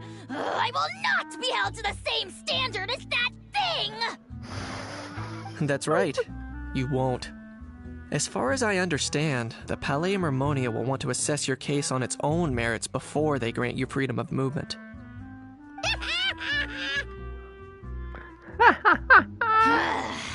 Where's that Saurian meat restaurant again? I'm gonna march that little pink balloon right into the kitchen! Yeah, good luck with that, bro. You'll be putting your own neck on the line, too. Also, there's no such restaurant! Anyway, thanks for looking after a How, guys. I'll take over from here. The dynamic between Kanicha, How, Kukuku, and Eva and Auron, it works. Why you? Between the two, Kukuku wins the cuteness competition hands down. Well, definitely picking this option. Really?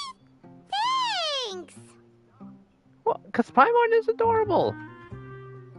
Best mascot. Wait, who are the other contestants, though?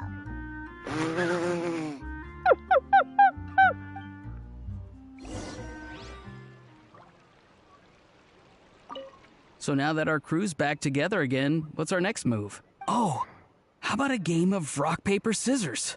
No chance. If I lose, we'll end up stuck in the room watching films all over again. Nope. This time, we'll only watch a film if I lose instead. Had enough too, huh? For real now? Come on, bro! Can we just ditch this whole leaving it all to chance thing? Why don't we take our fate into our own hands? Aren't we doing that already? Rock, paper, scissors uses our hands. Hey, I want to argue, but he makes a very good point. Don't laugh at me, Kukuku. Don't know why you're laughing. You're stuck with paper every time.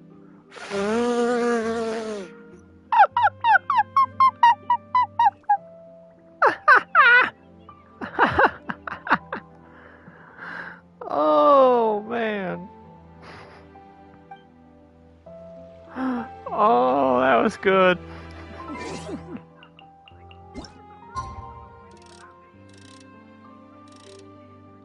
Alright. Between 8 to 10.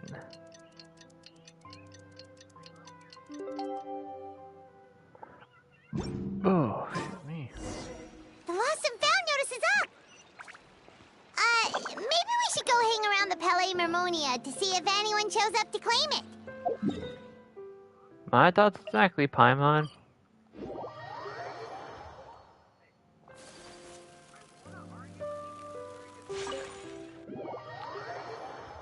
Oh. That was an interesting thing.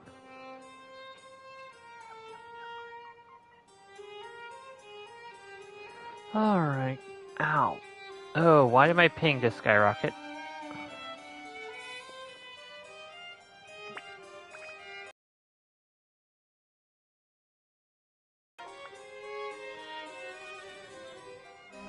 Alright then. Well, as long as it doesn't interrupt the stream, it's fine.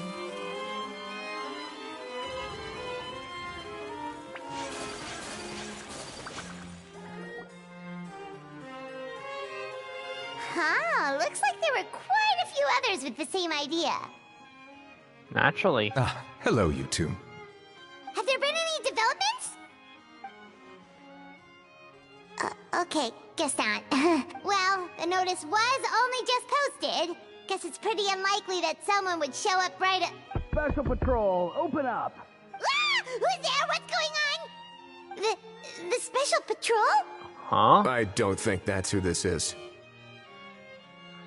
Hey, this isn't the time for silly jokes! Let's go check it out. Good day, all.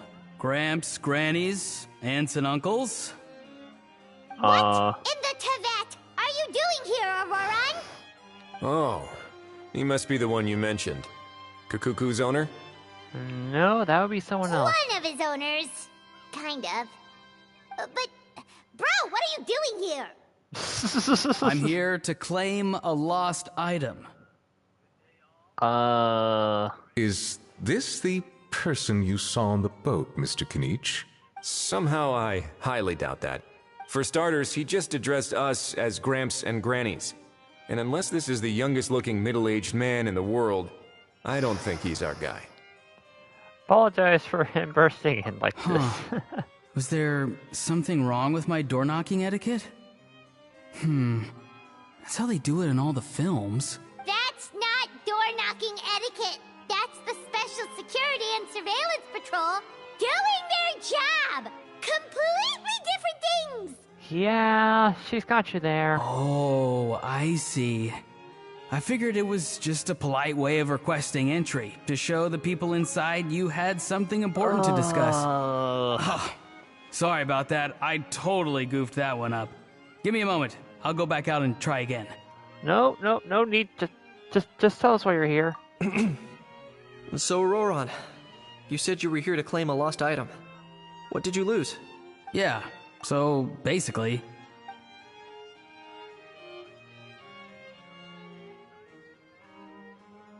What? For real now? Oh, come on, bro. Auroran, be honest now. Were you the one who lost this? No, it belongs to a friend. A friend. So it belongs to Aoife? Of course not. Aoife has his own gun.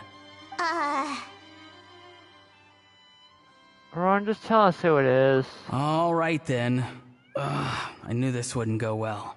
So here's what went down. This morning, Aoife and I were playing rock, paper, scissors. Before long, he'd lost, as he usually does.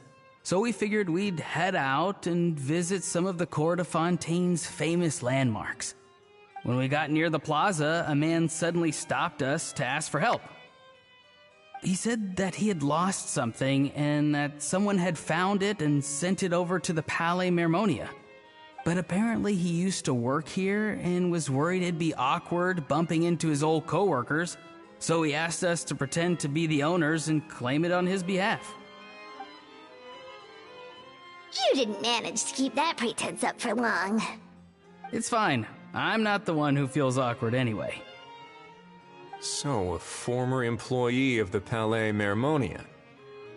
Was this individual a Fontaine native? Yes, at least I assume so. He looked like a well-dressed gentleman to me.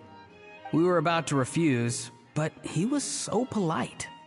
Could it have been a disguise? Oh no.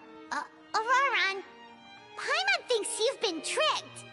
This person might be in cahoots with the bad guys.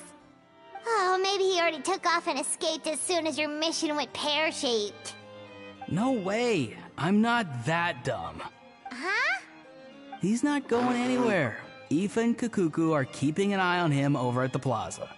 Keeping an eye on him. I like the sound of that. Nicely done, bro. In that case, let's hurry over to where Aoife is. Time to catch that con man and find out what's really going on here. Wait a minute, I have a question first. Go for it. Traveler, Paimon. You're pretty famous in Natlan, right? Yeah. Oh, we're basically household names. But why do you ask? Yeah. Would that be a problem? Remember when I said that the seller might be watching in secret?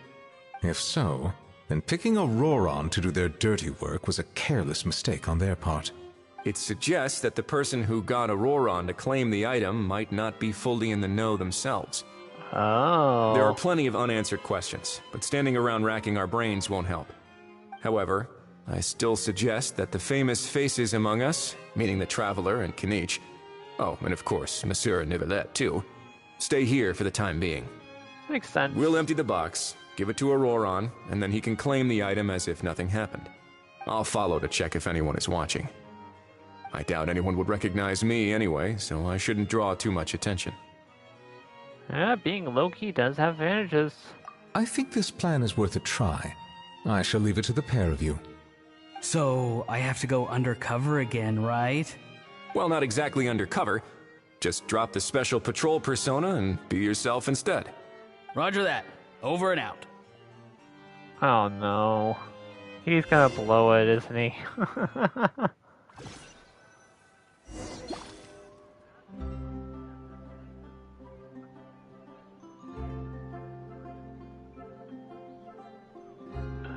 No sign of any suspicious individuals around here. Auroron has entered the elevator as planned.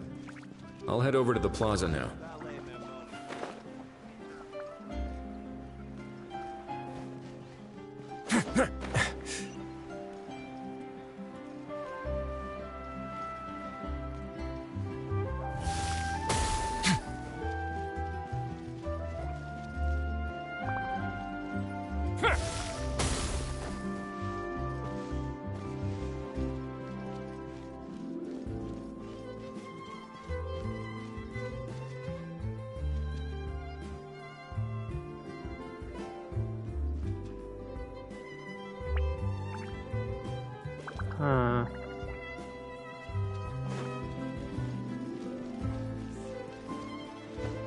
I'm curious.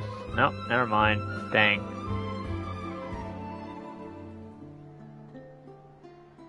Huh?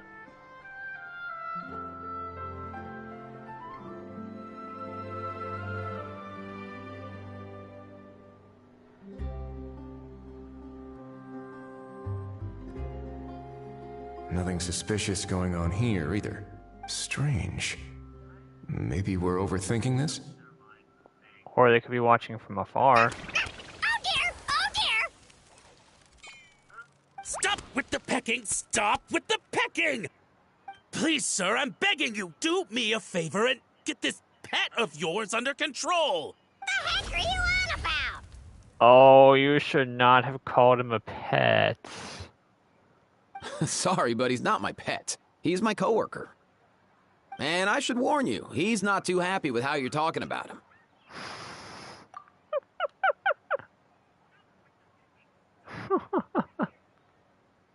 What the? This thing has a job? So in Natlan, they just dish out jobs to any old thing. Oh, buddy, you should keep your mouth shut. Uh-oh. Kukuku's not too big on being called a thing either. You're on your own now. I'm sorry. Please, Mr. Kukuku. Master Kukuku. Lord Kukuku. I meant no offense, I promise. Oh, no. All right, Kukuku. That'll do for now. Let me ask him some questions first. Sure thing, bro. Auroron actually looks pretty serious this time. Was he just pretending to be clueless earlier? Interesting. Think I'll sit back and see how this plays out. You actually got it? Wow, didn't think it would be that easy. Ah, excellent. Looks like sending you was the right approach after all. After all? I mean, because the staff at the Palais Mermonia don't recognize you, right? Buddy, you are not subtle at all. So, I got it. But I don't remember promising I'd hand it over. Huh? This thing's pretty cool. I've taken a bit of a liking to it. Please don't do this, my good sir, my master, my lord. My very life hangs in the balance. Your life? His life hangs in the balance? If this means so much to you, what are you gonna offer me in return?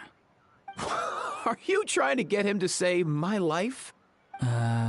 How'd you know that? Because I watched that film with you. You should drop the act. We don't want a real misunderstanding in our hands. You're probably right. But honestly, I don't know what else to say. Sorry, this is the most myself I can be. Is that enough? Gosh dang it, Auroron. Enough. More than enough. Who's this dude? Just think of me as a staff member from the Palais Mermonia. Now, if you don't mind, I have some questions for this gentleman about that life or death treasure you were just discussing. Truthful answers appreciated, of course. Oh no, I'm toast now. What's that supposed to mean? You don't think the Palais Mermonia has the ability to protect our citizens? No, I mean, yes, of course they do. Please ask away. I could do that. But I'd rather you just tell the whole story, from the beginning. I suppose I only have myself to blame. Such a rare antique, I couldn't resist. I'm a collector of antiques. Nothing excites me more than rare, old relics, and to be completely honest, if someone's selling, I'm buying. I don't care to ask where they sourced their goods. As for the seller of this particular item, well, I've never met him in person. We've had some prior dealings, but always under the cover of coded ads in some shady tabloids. Lost and found notices, missing person ads, that sort of thing. As long as I took care to hide a time and place somewhere within the text, then slipped some mora into the envelope before submitting the ad, it would get published. And that was that. No fuss, no trace. Simple, right? Normally, everything goes off without a hitch. But this time, I arrive at the pickup spot expecting a discreet in and out, and instead, I find a whole construction crew at work. That was not what we'd agreed. But I couldn't just let it go, so I reached out to him again the same way as usual. He replied, and do you know what he said? He told me that the item's now in the Palais Mermonia. Well, he wasn't lying about that. He insisted that it would be inconvenient for him to make an appearance himself, but said that if I could somehow find a way to retrieve it from the Palais, he'd give me a discount on the price. Of course it wasn't the discount that swung it. Do I look like I'm strapped for cash? Feeling smug now, are we? Feeling smug now, are we? No, please go easy on me. Go on. Where was I? Well, anyway, I thought to myself, seeing as the item itself came from Natlan, it would make more sense if I could find someone from there to go retrieve it. And by a stroke of complete and utter coincidence, I just so happened to see these two young folks wandering around, so I'm so very sorry. I underestimated the pair of you. I need you to clear something up for me. You haven't paid the seller yet, correct? And yet he told you to collect the item from the Palais Mermonia. Was he not worried that you'd just split afterwards? Well, to be honest, though I can't claim to know him very well, he, on the other hand, seems to know my name and where I live. Besides, this is a guy who managed to get his hands on an ancient Natlanese weapon. That's probably not the kind of person I want to double-cross. Fair. That makes sense. So, Mr... Please, just call me Argento. All right, Mr. Argento. Listen very carefully to what I'm about to say. It will determine how much of the rest of your life you'll be spending beneath the waves. Oh. What does he mean? Is he gonna drown him just like they do in those gangster films? Oh, I get it. He's talking about that place at the bottom of the Fontanian Sea. Shh, can it? Owing to your suspected involvement in the illicit trade of Natlanese relics, you're now one of the suspects in an international smuggling case. A trip to the Opera Epiclese seems unavoidable at this stage, but on the bright side, you still have one chance to make things right. Okay. Do I really? Please tell me what to do. It's very simple. Just reach out to your seller in the same way as usual, arrange to meet, bring the money, and make the deal. Just be sure to let me know all the details. I'm talking time, place, the whole lot. If we can catch the other party by doing this, you'll have gone some way toward redeeming yourself. Understand? Oh, I see. I understand. You shall have my full and unadulterated cooperation. Good. Don't break the law, and don't even think about making a run for it. The Palais Mermonia will be watching you and ensuring your safety. All right, take the box, but leave your ID and other documents behind. You can go now. As for you two, protocol dictates that I should take you both back to the Palais and have you sign a confidentiality agreement. But that would take a lot of time and effort. Yeah, that would probably take a lot of time. Such a hassle, bro! Bro, I freaking love Kakuku. See? Mr. Kakuku knows exactly where I'm coming from. He's only spent a few days there, and even he knows. Freaking paperwork is pain. So, I was thinking, since you're all friends of the Traveler... I understand, sir. We got dragged into this by accident, and it has diddly squat to do with us. And out of respect for the Traveler, we won't say another word. Oh, I know this part. We better keep our mouths shut, or we'll both be sleeping with the fishes in the tailor-made pair of cement shoes. Oh. How much fun does the Ron VA have with this character? Like, I genuinely want to know. In that case, I understand completely. Please stop talking like that. Not exactly what I was going for, but if that's how you want to understand it, then be my guest. Then it's settled. Thanks for your help. Boy, am I glad that's over. That's enough work for one day. Time to head back.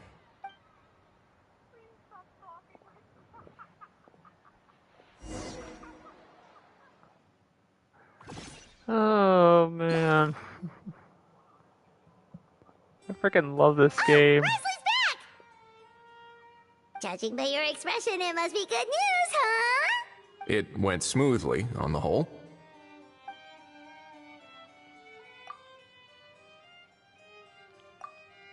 So basically, we hold off until Argento and the other party have set up the next stage of the transaction. Then we plan our next move. Sounds like it. Patience will be key. I get that. It's like hunting. I'm just not sure the other party will take the bait so easily. Well, if he didn't need the money, or if he valued self-preservation over making a profit, he could have walked away as soon as the contraband was brought to the Palais Mermonia. On top of that, although he hasn't shown his face yet, he seems to have no followers or accomplices, and he's relying on an extremely limited set of options to push the deal along. So, if you ask me, He seems like someone who cares a lot about his image and has a somewhat high opinion of himself, but lacks any real ability. I almost get the feeling that if he misses out on this opportunity, he won't have any other way of making money. His every move is like a spin of the roulette wheel, hoping that the ball will land exactly where he wants it to. So he's a gambler. Or, I don't know. Maybe he'll cut his losses and vanish into thin air, and our efforts will have been in vain. At least Natlan will get the stolen relic back, so it won't have been for nothing. In that case, let's hope his arrogance stays in play. Everyone, I have just briefed the Marechaussee Phantom on the situation. As soon as there are any further developments, we will act without delay. Sweet. When that time comes, we will be relying on your help. Leave it to us. We'll catch this guy. We'll be waiting for the good news. Act 2 complete.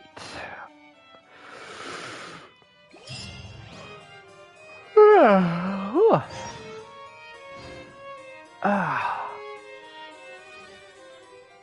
my back. On the topic of kidnapping cases, how exactly do we define the subject of a kidnapping? According to the regulations, I mean. Aside from humans, do pets count? What about sentient non-human beings? Of course, melazines go without saying, but what about a being like Kakuku? I am surprised that you are unfamiliar with the legal provisions on this matter. If I knew all the laws like the back of my hand, I wouldn't have ended up in the fortress of Meripede, would I? I mean, he's got a point. That is no laughing matter, Risley. I'm sorry, Nubulette, but I'm the one laughing. No need to yell at him.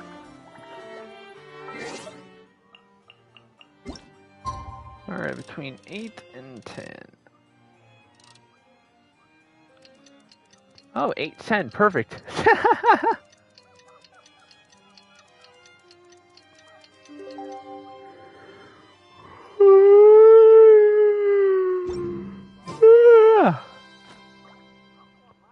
Oh, the day after tomorrow. Oh.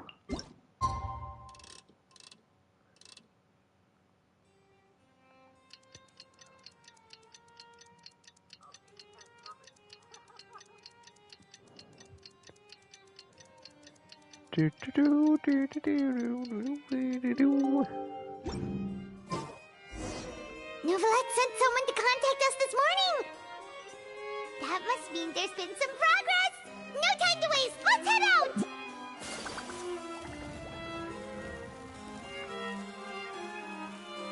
Stealth mode.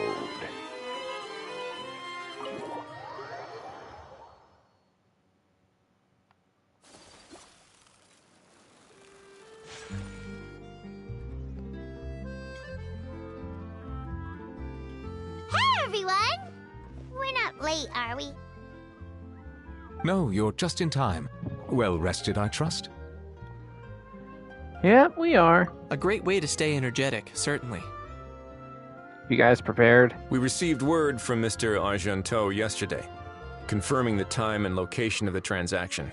It'll take place this afternoon, and it turns out it'll be somewhere we all know pretty well, too. The Film Fantasyland restaurant. Oh? Oh, really? Huh. He sure does like that place. Seems like you share our concerns, Traveler. Indeed. Capturing someone in a crowded event venue will be much more challenging than in an open area. The criminal might try to blend in with the crowd, or even escape by taking hostages. Yep. In light of this, we've had to make additional preparations. As soon as we received the news yesterday, we began coordinating with the Marechaussee Phantom and the Special Security and Surveillance Patrol. We'll be deploying lots of undercover agents on site. If things go south, the safety of the civilians will be our top priority. Clever as always. Of course, fingers crossed, everything will go without a hitch. I noticed a bunch of familiar faces from the previous case, like Captain Chevreuse of the Special Patrol. So I'm feeling optimistic. Oh, Chevreuse. We'll trust your instincts, then. Oh, yeah, and by the way, we've also been in communication with Miss Lapine Pauline and Miss Navia. The Spina di Rosula will provide support within a controlled scope, so there's no need to worry. The only potential issue is with Miss Escoffier. I mean, yeah, she wants to introduce him to her chopping board. You know what? That might not be such a bad idea. All right, no more jokes. Miss Escoffier has made it clear that she doesn't want her restaurant to suffer any losses as a result of this operation. But, well, I have a feeling things might not go quite as smoothly as she hopes. Is there anything I can do to help? To be honest, we shouldn't have dragged you into this in the first place, and it's caused you quite enough trouble already. The Fontainian authorities should be able to handle the rest from here. No offense, but I feel like I'm going to be needed anyway. But still, I'm guessing you'd like to see how it all turns out. Oh, hell yeah. Well then, feel free to head down to the scene, but just stay alert and play it by ear. You won't necessarily have to do anything.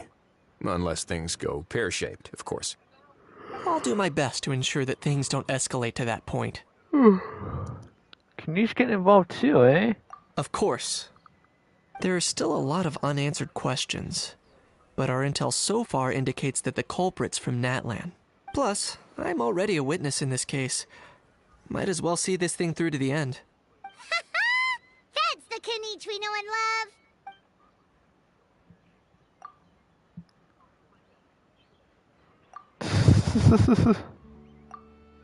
Well, that's enough of the small talk. The operation's scheduled for the afternoon. If we're quick enough, we'll even have time for a few cups of tea before we leave. Oh, and let's grab something to eat too. Can't work on an empty stomach, you know. You'll just be watching though, Paimon. And rooting for you. It's a very important job. All right. I'll head over to the venue now. Oh, gosh. Ahal's been harping on for days now about this event-exclusive meal he wants to try. Guess I might as well shut him up sooner rather than later. See you in a bit. I look forward to hearing how it all goes. The price of every price. Act 3.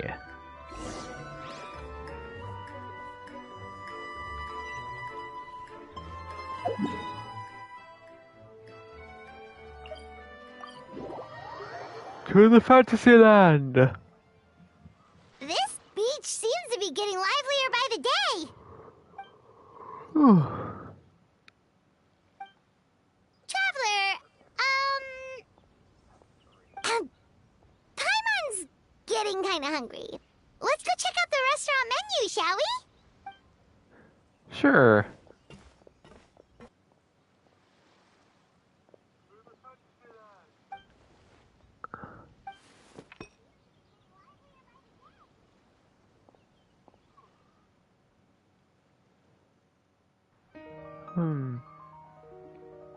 Oh?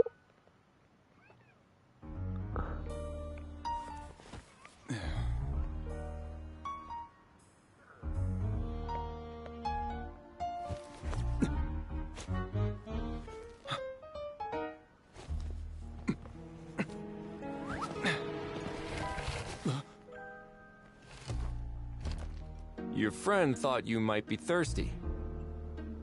Won't you stay and drink it? Oh. Of course Charlotte's got the camera ready. I tend to steer clear of drinks left out in the open.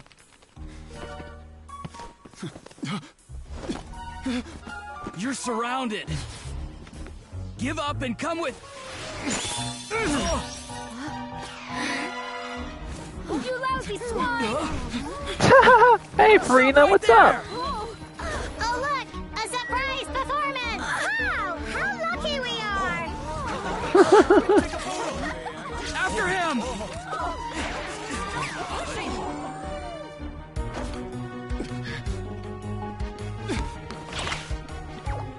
Oh. Sorry, my guy. Unlicensed and illegally docked. This boat's not going anywhere.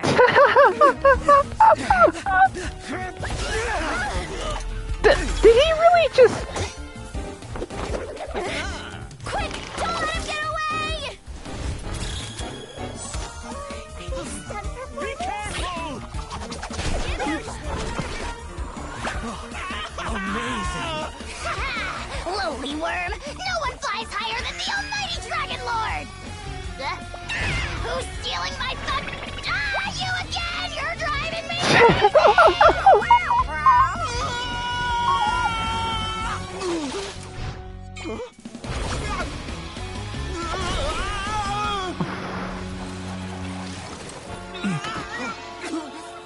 Ooh. All right, that's a wrap.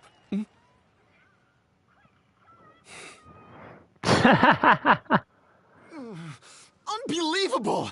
You can't just drag someone around like that! Such blatant disregard for human life! I'm gonna sue the living daylights out of you!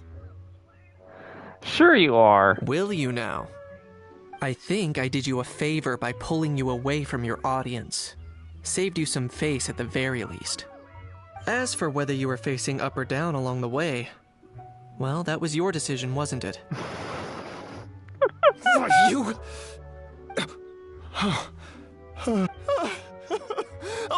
all right, I admit it. I was in the wrong. Oh, of course I know the difference between right and wrong, but I had no choice. I desperately needed the money. I was an expert on ancient relics. Not only did I have a successful career, but a happy family too. Oh boy. But my son, I never imagined he'd turn out this way. Fell in with the wrong crowd and ended up shoulder deep in gambling. We had some savings, but he drained them away like a waterfall. So I was right, a gambling man. Technically. Once he fell into debt, he had creditors regularly coming over to threaten and intimidate him. I'm his father. How could I just stand by and watch him suffer like that? Oh, my son is about the same age as you are. If only he could have turned out more like you. That's the only reason I needed the money. Please, believe me. You... Please, kid, I'm begging you. Help me. I see you're from Natland too. That makes us brothers. Please, have mercy. I still have a chance to help my son straighten himself out. But only if I get back. If I go to prison now, he'll be doomed, I tell you, doomed! And isn't standing together and fighting for a better future what families do? Our fate is in your hands, young man. Please, have a heart. Something wrong, Kanich? Gone soft, have we? And slap.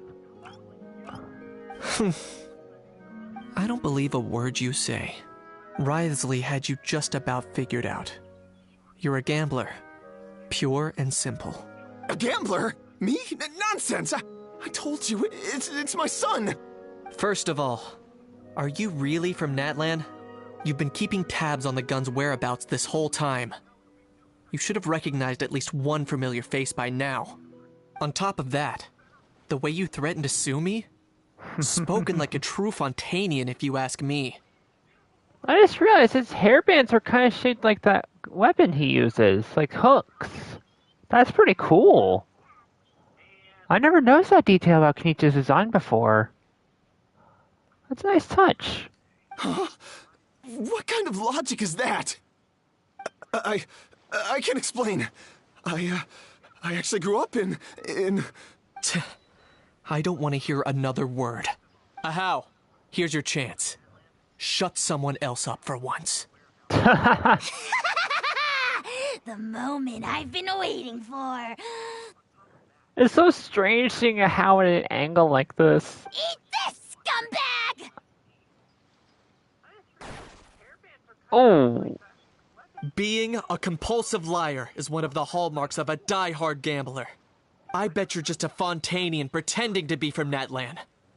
Even if you have any friends or family to speak of, I'm guessing they've long since cut all ties with you. And you have your depraved ways to thank for that. Of course, I might be wrong. But does that matter? I'm just here to arrest you. If you're looking for an advocate or a shoulder to cry on, you're out of luck. Besides, prying the truth out of you is exactly what your beloved courts are for. Isn't that right? Look at how go to town on him.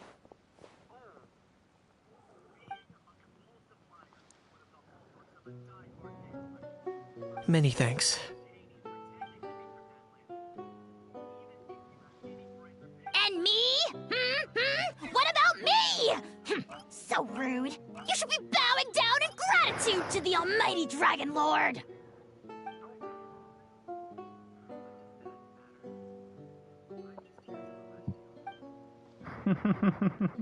You had to credit Kakuku, didn't ya? Hey, what do you mean? Hold it right there! Everything good, Kenichi. Don't worry.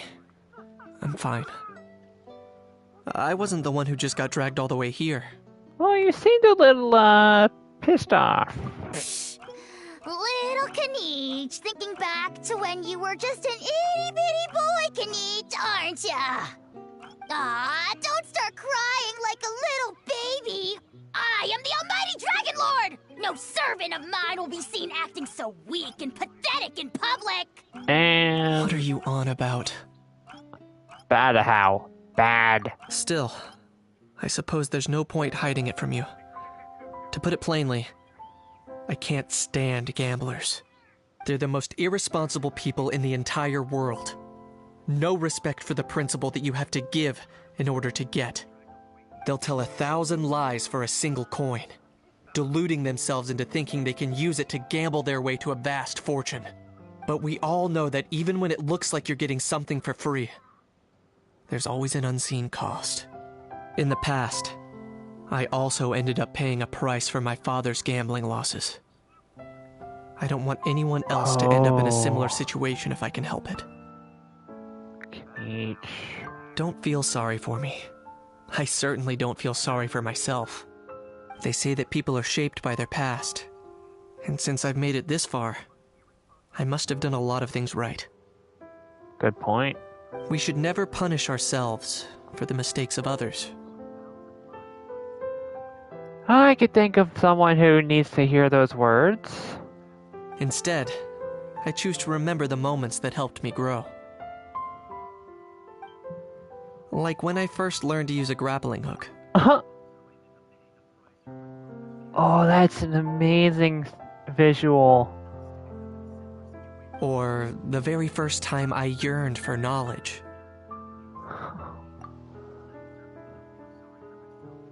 I kind of like that outfit, honestly. The little Saurians were adorable. Yeah, I believe you. Let's get going. If we don't head back soon, we'll cause more unnecessary worry. True.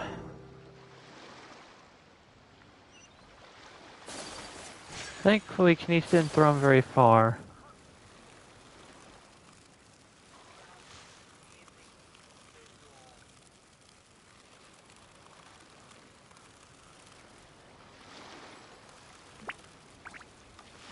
Oh.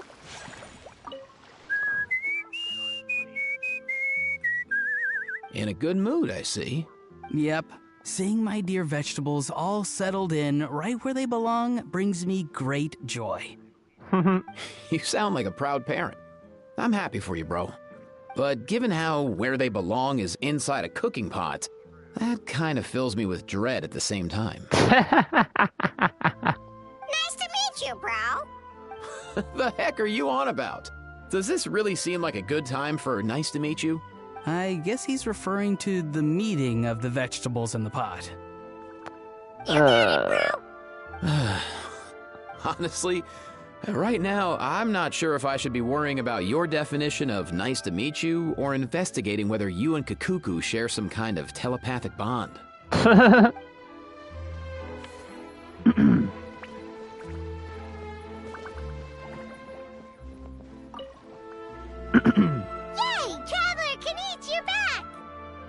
Hey. We just saw Chevro's taking the criminal away. She looked pretty pleased with herself. Well, our opponent was pretty darn weak. So after so much running in circles, turns out he had no fight in him, huh? Guess running away was the only trick up his sleeve. I mean, Al was able to beat him up in this form, so... Oh, also, Risley said to let you know that he's already left. He went to report back to the Palais Mermonia. Apparently, the Mara show say Phantom's preparing to carry out an in-depth investigation into illegal gambling activities. Sounds like they'll have their hands full. Anyway, that's for the Palais to worry about, not really our concern.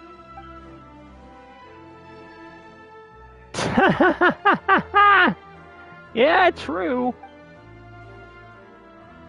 He really does not like photographs. And honestly, it's a good thing that he isn't well known. Hey, it's not like you to give up so easily, Charlotte.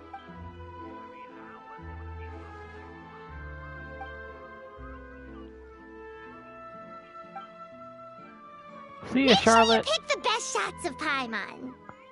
And me too. Oh, already gone. Hope she heard that. Yeah, you're right. But what took you all so long to get here? Did something happen?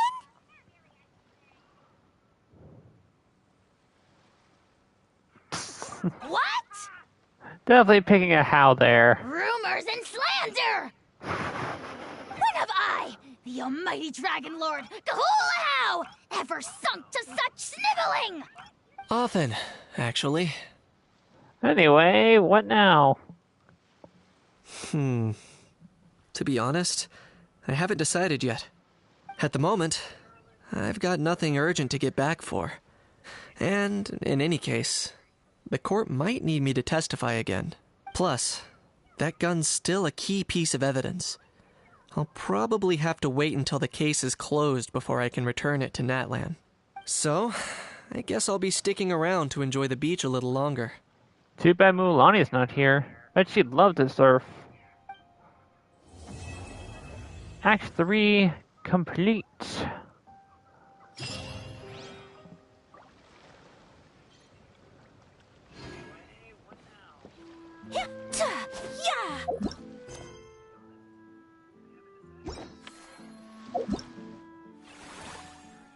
Case tracking.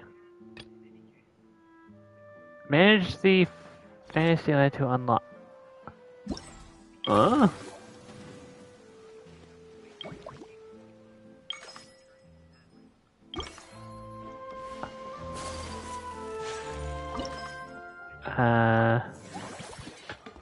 Alright.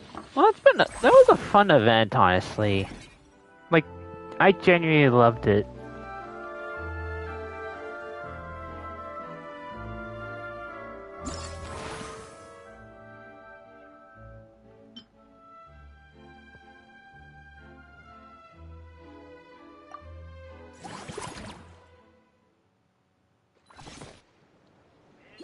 Oh, it's this.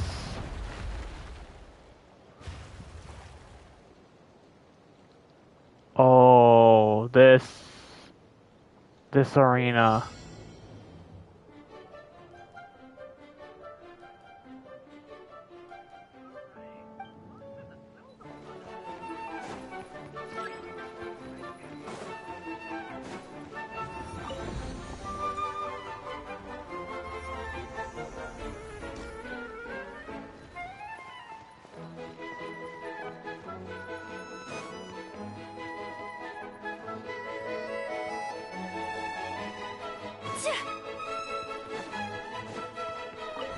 Gotcha.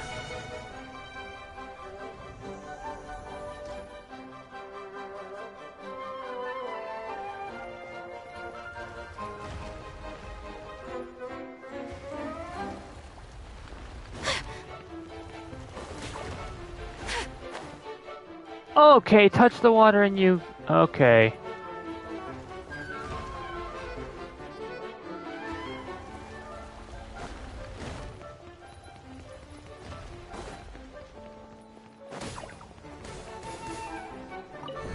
Jeez, okay.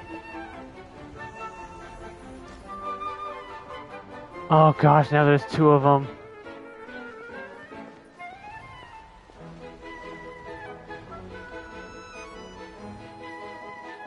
I'll wait.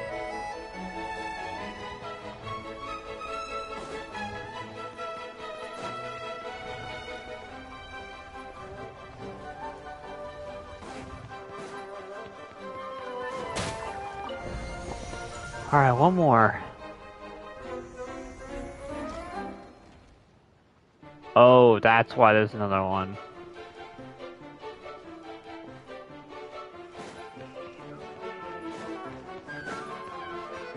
Oh!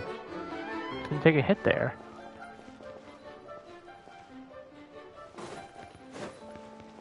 Haha! Gotcha.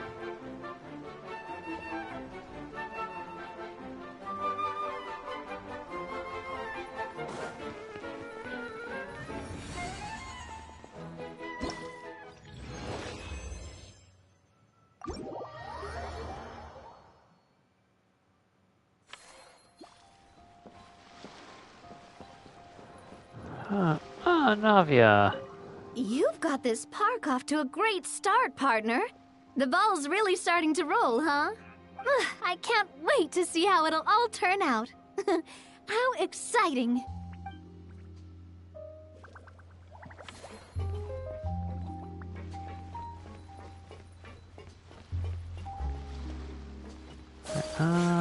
Oh, actually, wait. Employees can provide service value.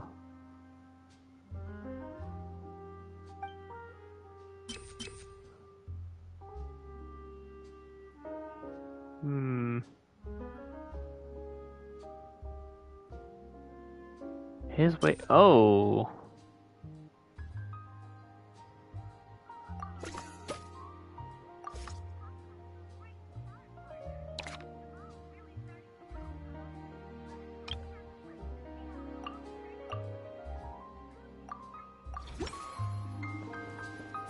Alright, let's end the cycle.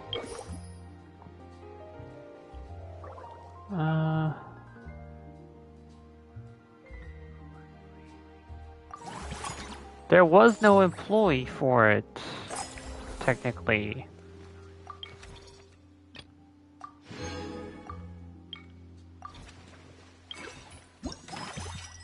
Alright.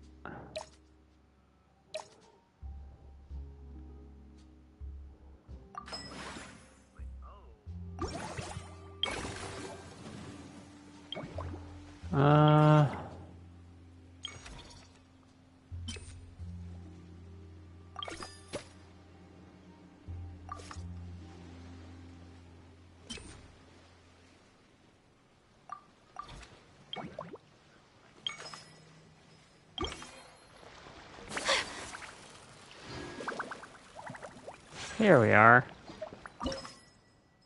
Unlock. Oh, it's the one with the little blubber beast and stuff.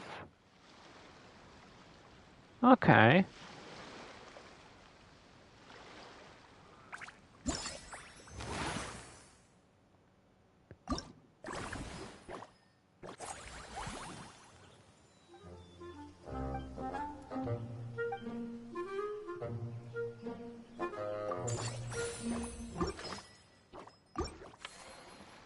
Alright, I need to hire first.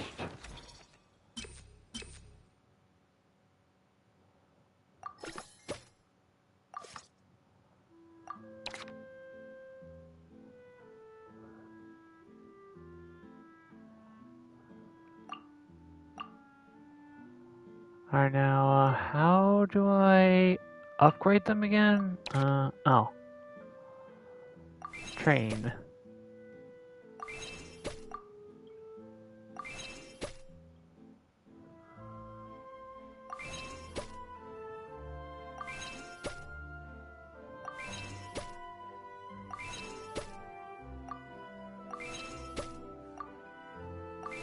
And might as well.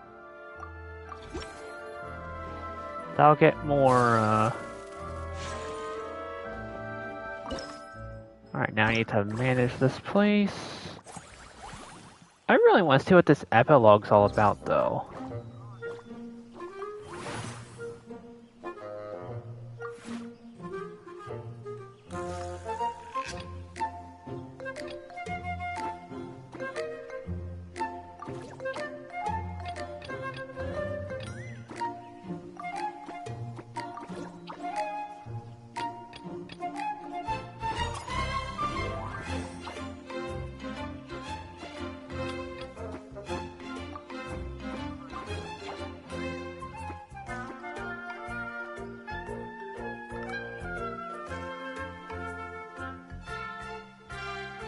Alright.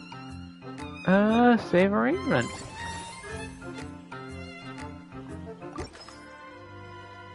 Alright, that's good.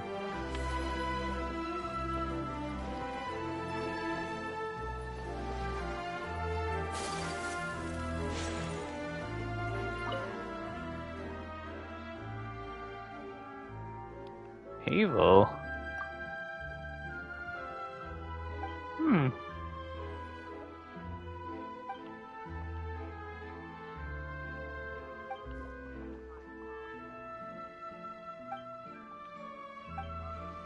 That's nice of ya.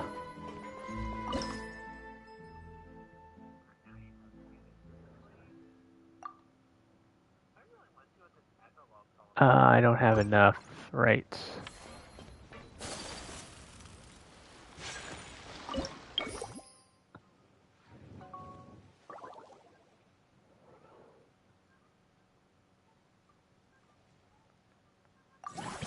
Alright, cycle 4.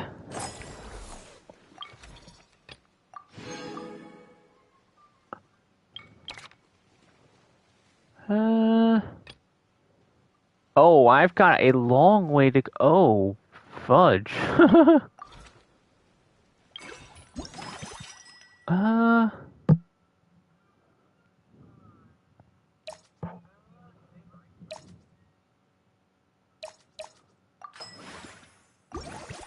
More revenue, always welcome.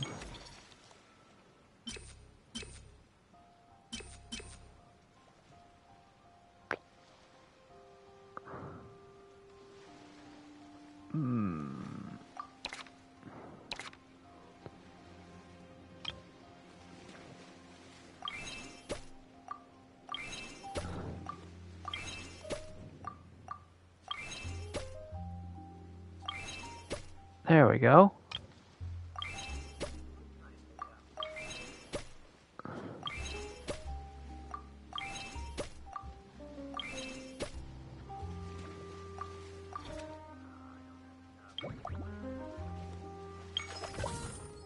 Upgrade. I will say that it's stuff like this is a nice change of pace.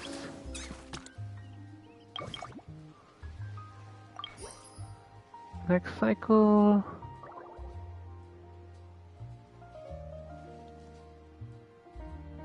How do I use more of the action points then? Oh, I'm an idiot, I know.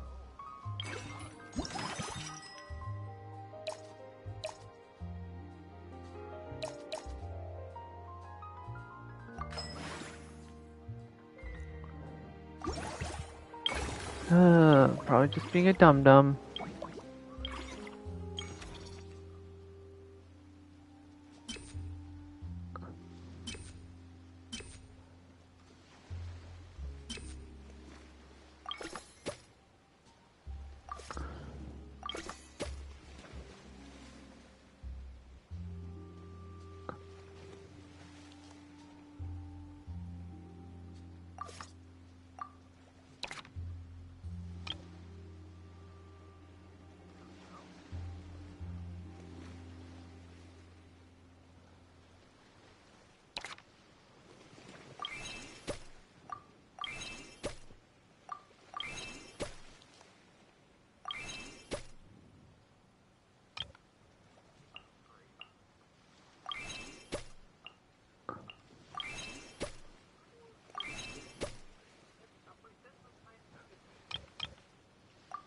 Alright.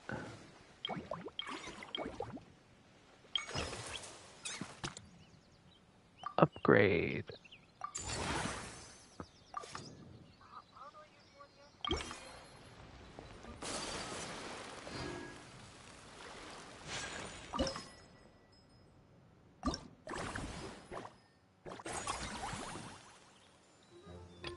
How do I earn more of the area?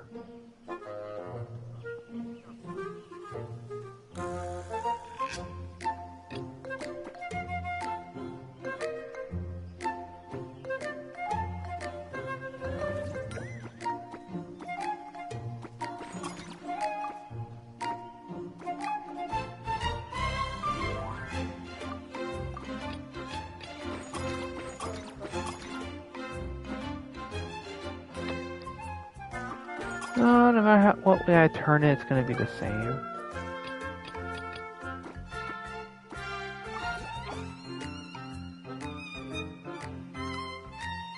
Oh wait, I can invite...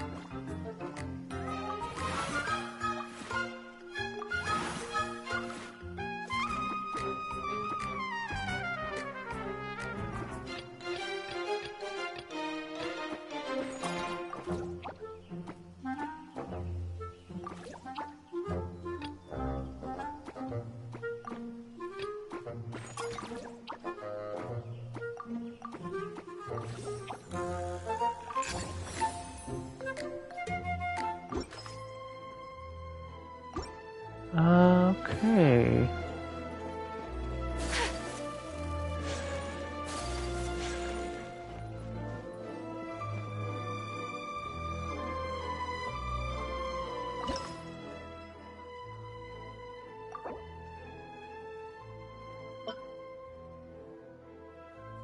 Keep upgrading, expanding your attractions, then formulate it. Okay, what do I do for this? Am I just stupid? Like, am I genuinely just stupid?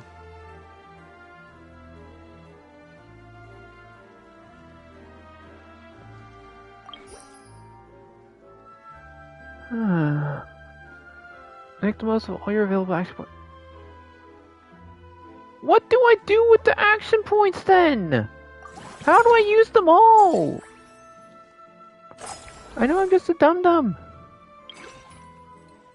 You know what? I only wish life could be as leisurely as this a little. I'll have the epilogue as something just for myself. Because we've been going for 2.5 hours now. Maybe I can ask my friends how to do this.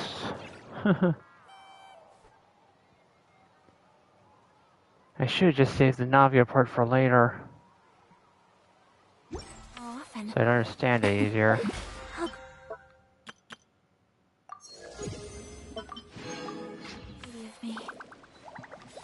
Alright, I hope you all enjoyed this. So this is a day in the life of a traveler. This Genshin event. I'm learning more about you all the time. I will be streaming the Archon quest some point after the next update. Because I have other things I want to do, you know, and thankfully that isn't a time thing. But rest assured I will be doing that. It is on my to-do list. And yes, I know I have other stuff. Don't worry about that. I only wish life could be as leisurely as this a little more often. That's been it for this stream. Leave a like, subscribe if you want more content, and leave a comment down below if you have any opinions or anything. Or if there's a game I've streamed that you want to see more of, you know. Until next time, this has been K-Wolf, and I hope you all have a howling good day.